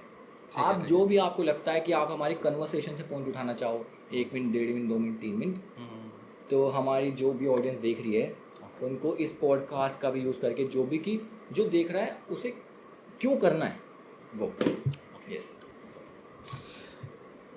सिंपल सी बात है, लाइफ को अगर हम खाली बोल रहे हैं कि वैल्यूएबल है लेकिन मान नहीं रहे हैं, तो हम अपनी लाइफ के साथ बहुत बड़ा गेम प्ले कर रहे हैं और उस गेम में हारने के चांसेस सबसे ज़्यादा होने वाले हैं। लाइफ अगर इंपॉर्टेंट है ना, तो उसके लिए सही डिसीजन लेना बहुत इंपॉर्टेंट है। अगर सही डिसीजन लेना इंपॉर्टेंट है ना, तो उसके लिए इंपॉर्टेंट है सही इन्फॉर्म्ड डिसीजन लेना। और अगर सही इन्फॉर्म्ड डिसीजन लेना है, अपने बारे में जानना है, अपनी बिहेवियर के बारे में जानना है, अपनी लर्निंग स्टाइल के बारे में जानना है, अपनी हिडन पोटेंशियल के बारे में जानना है, आपका एम क्या हो सकता है और आप क्या बड़ा क्रिएट कर सकते हो और क्या आपको बिल्कुल नहीं करना है, ऐसी डिटेल में अगर आपको जानना है, तो आज आप हमसे कांटेक्ट कर सकते हो। इस टेस्ट का फ़ायदा उठा सकते हो, अपनी लाइफ को नेक्स्ट लेवल पे स्केलेबल बना सकते हो, अपने आप को भी स्केलेबल बना सकते हो और जिस काम के लिए इस धरती पर आए हो ना, उसको अचीव कर सकते हो। इस टेस्ट को करवा के देखो, आपका नेक्स्ट लेवल का एक्सपीरियंस रहने वाला है। ऐसे बहुत सारे एक्सपीरियंस भी है जो हम शेयर कर देंगे लोगों के साथ। बिल्कुल। तो आई होप, एंड मैं भी एक पिच देना चाहूँगा क्योंकि मेरा भी काम है, लास्ट मिनट है हमारे पास, दैट इज़ मेरे को लगता है ना लाइफ में हम आज तक इस वजह से पहुँचे जो हमने पास में डिसीजन लिए, और आज के बाद वहाँ पे जाएंगे जो हम इन हिस्सों में डिसीजन लेंगे। एंड हमारे फैसले ही डिसाइड करते हैं हमारी होने वाली लाइफ, हमारे फैसले बताते हैं हमारी कैसी लाइफ होगी। तो अगर अच्छे फैसले लेना चाहते हो ना लाइफ में, तो ये आपके लिए है। बाकी it's thank you so much, let's connect some time later, thank you so much. Thank you so much.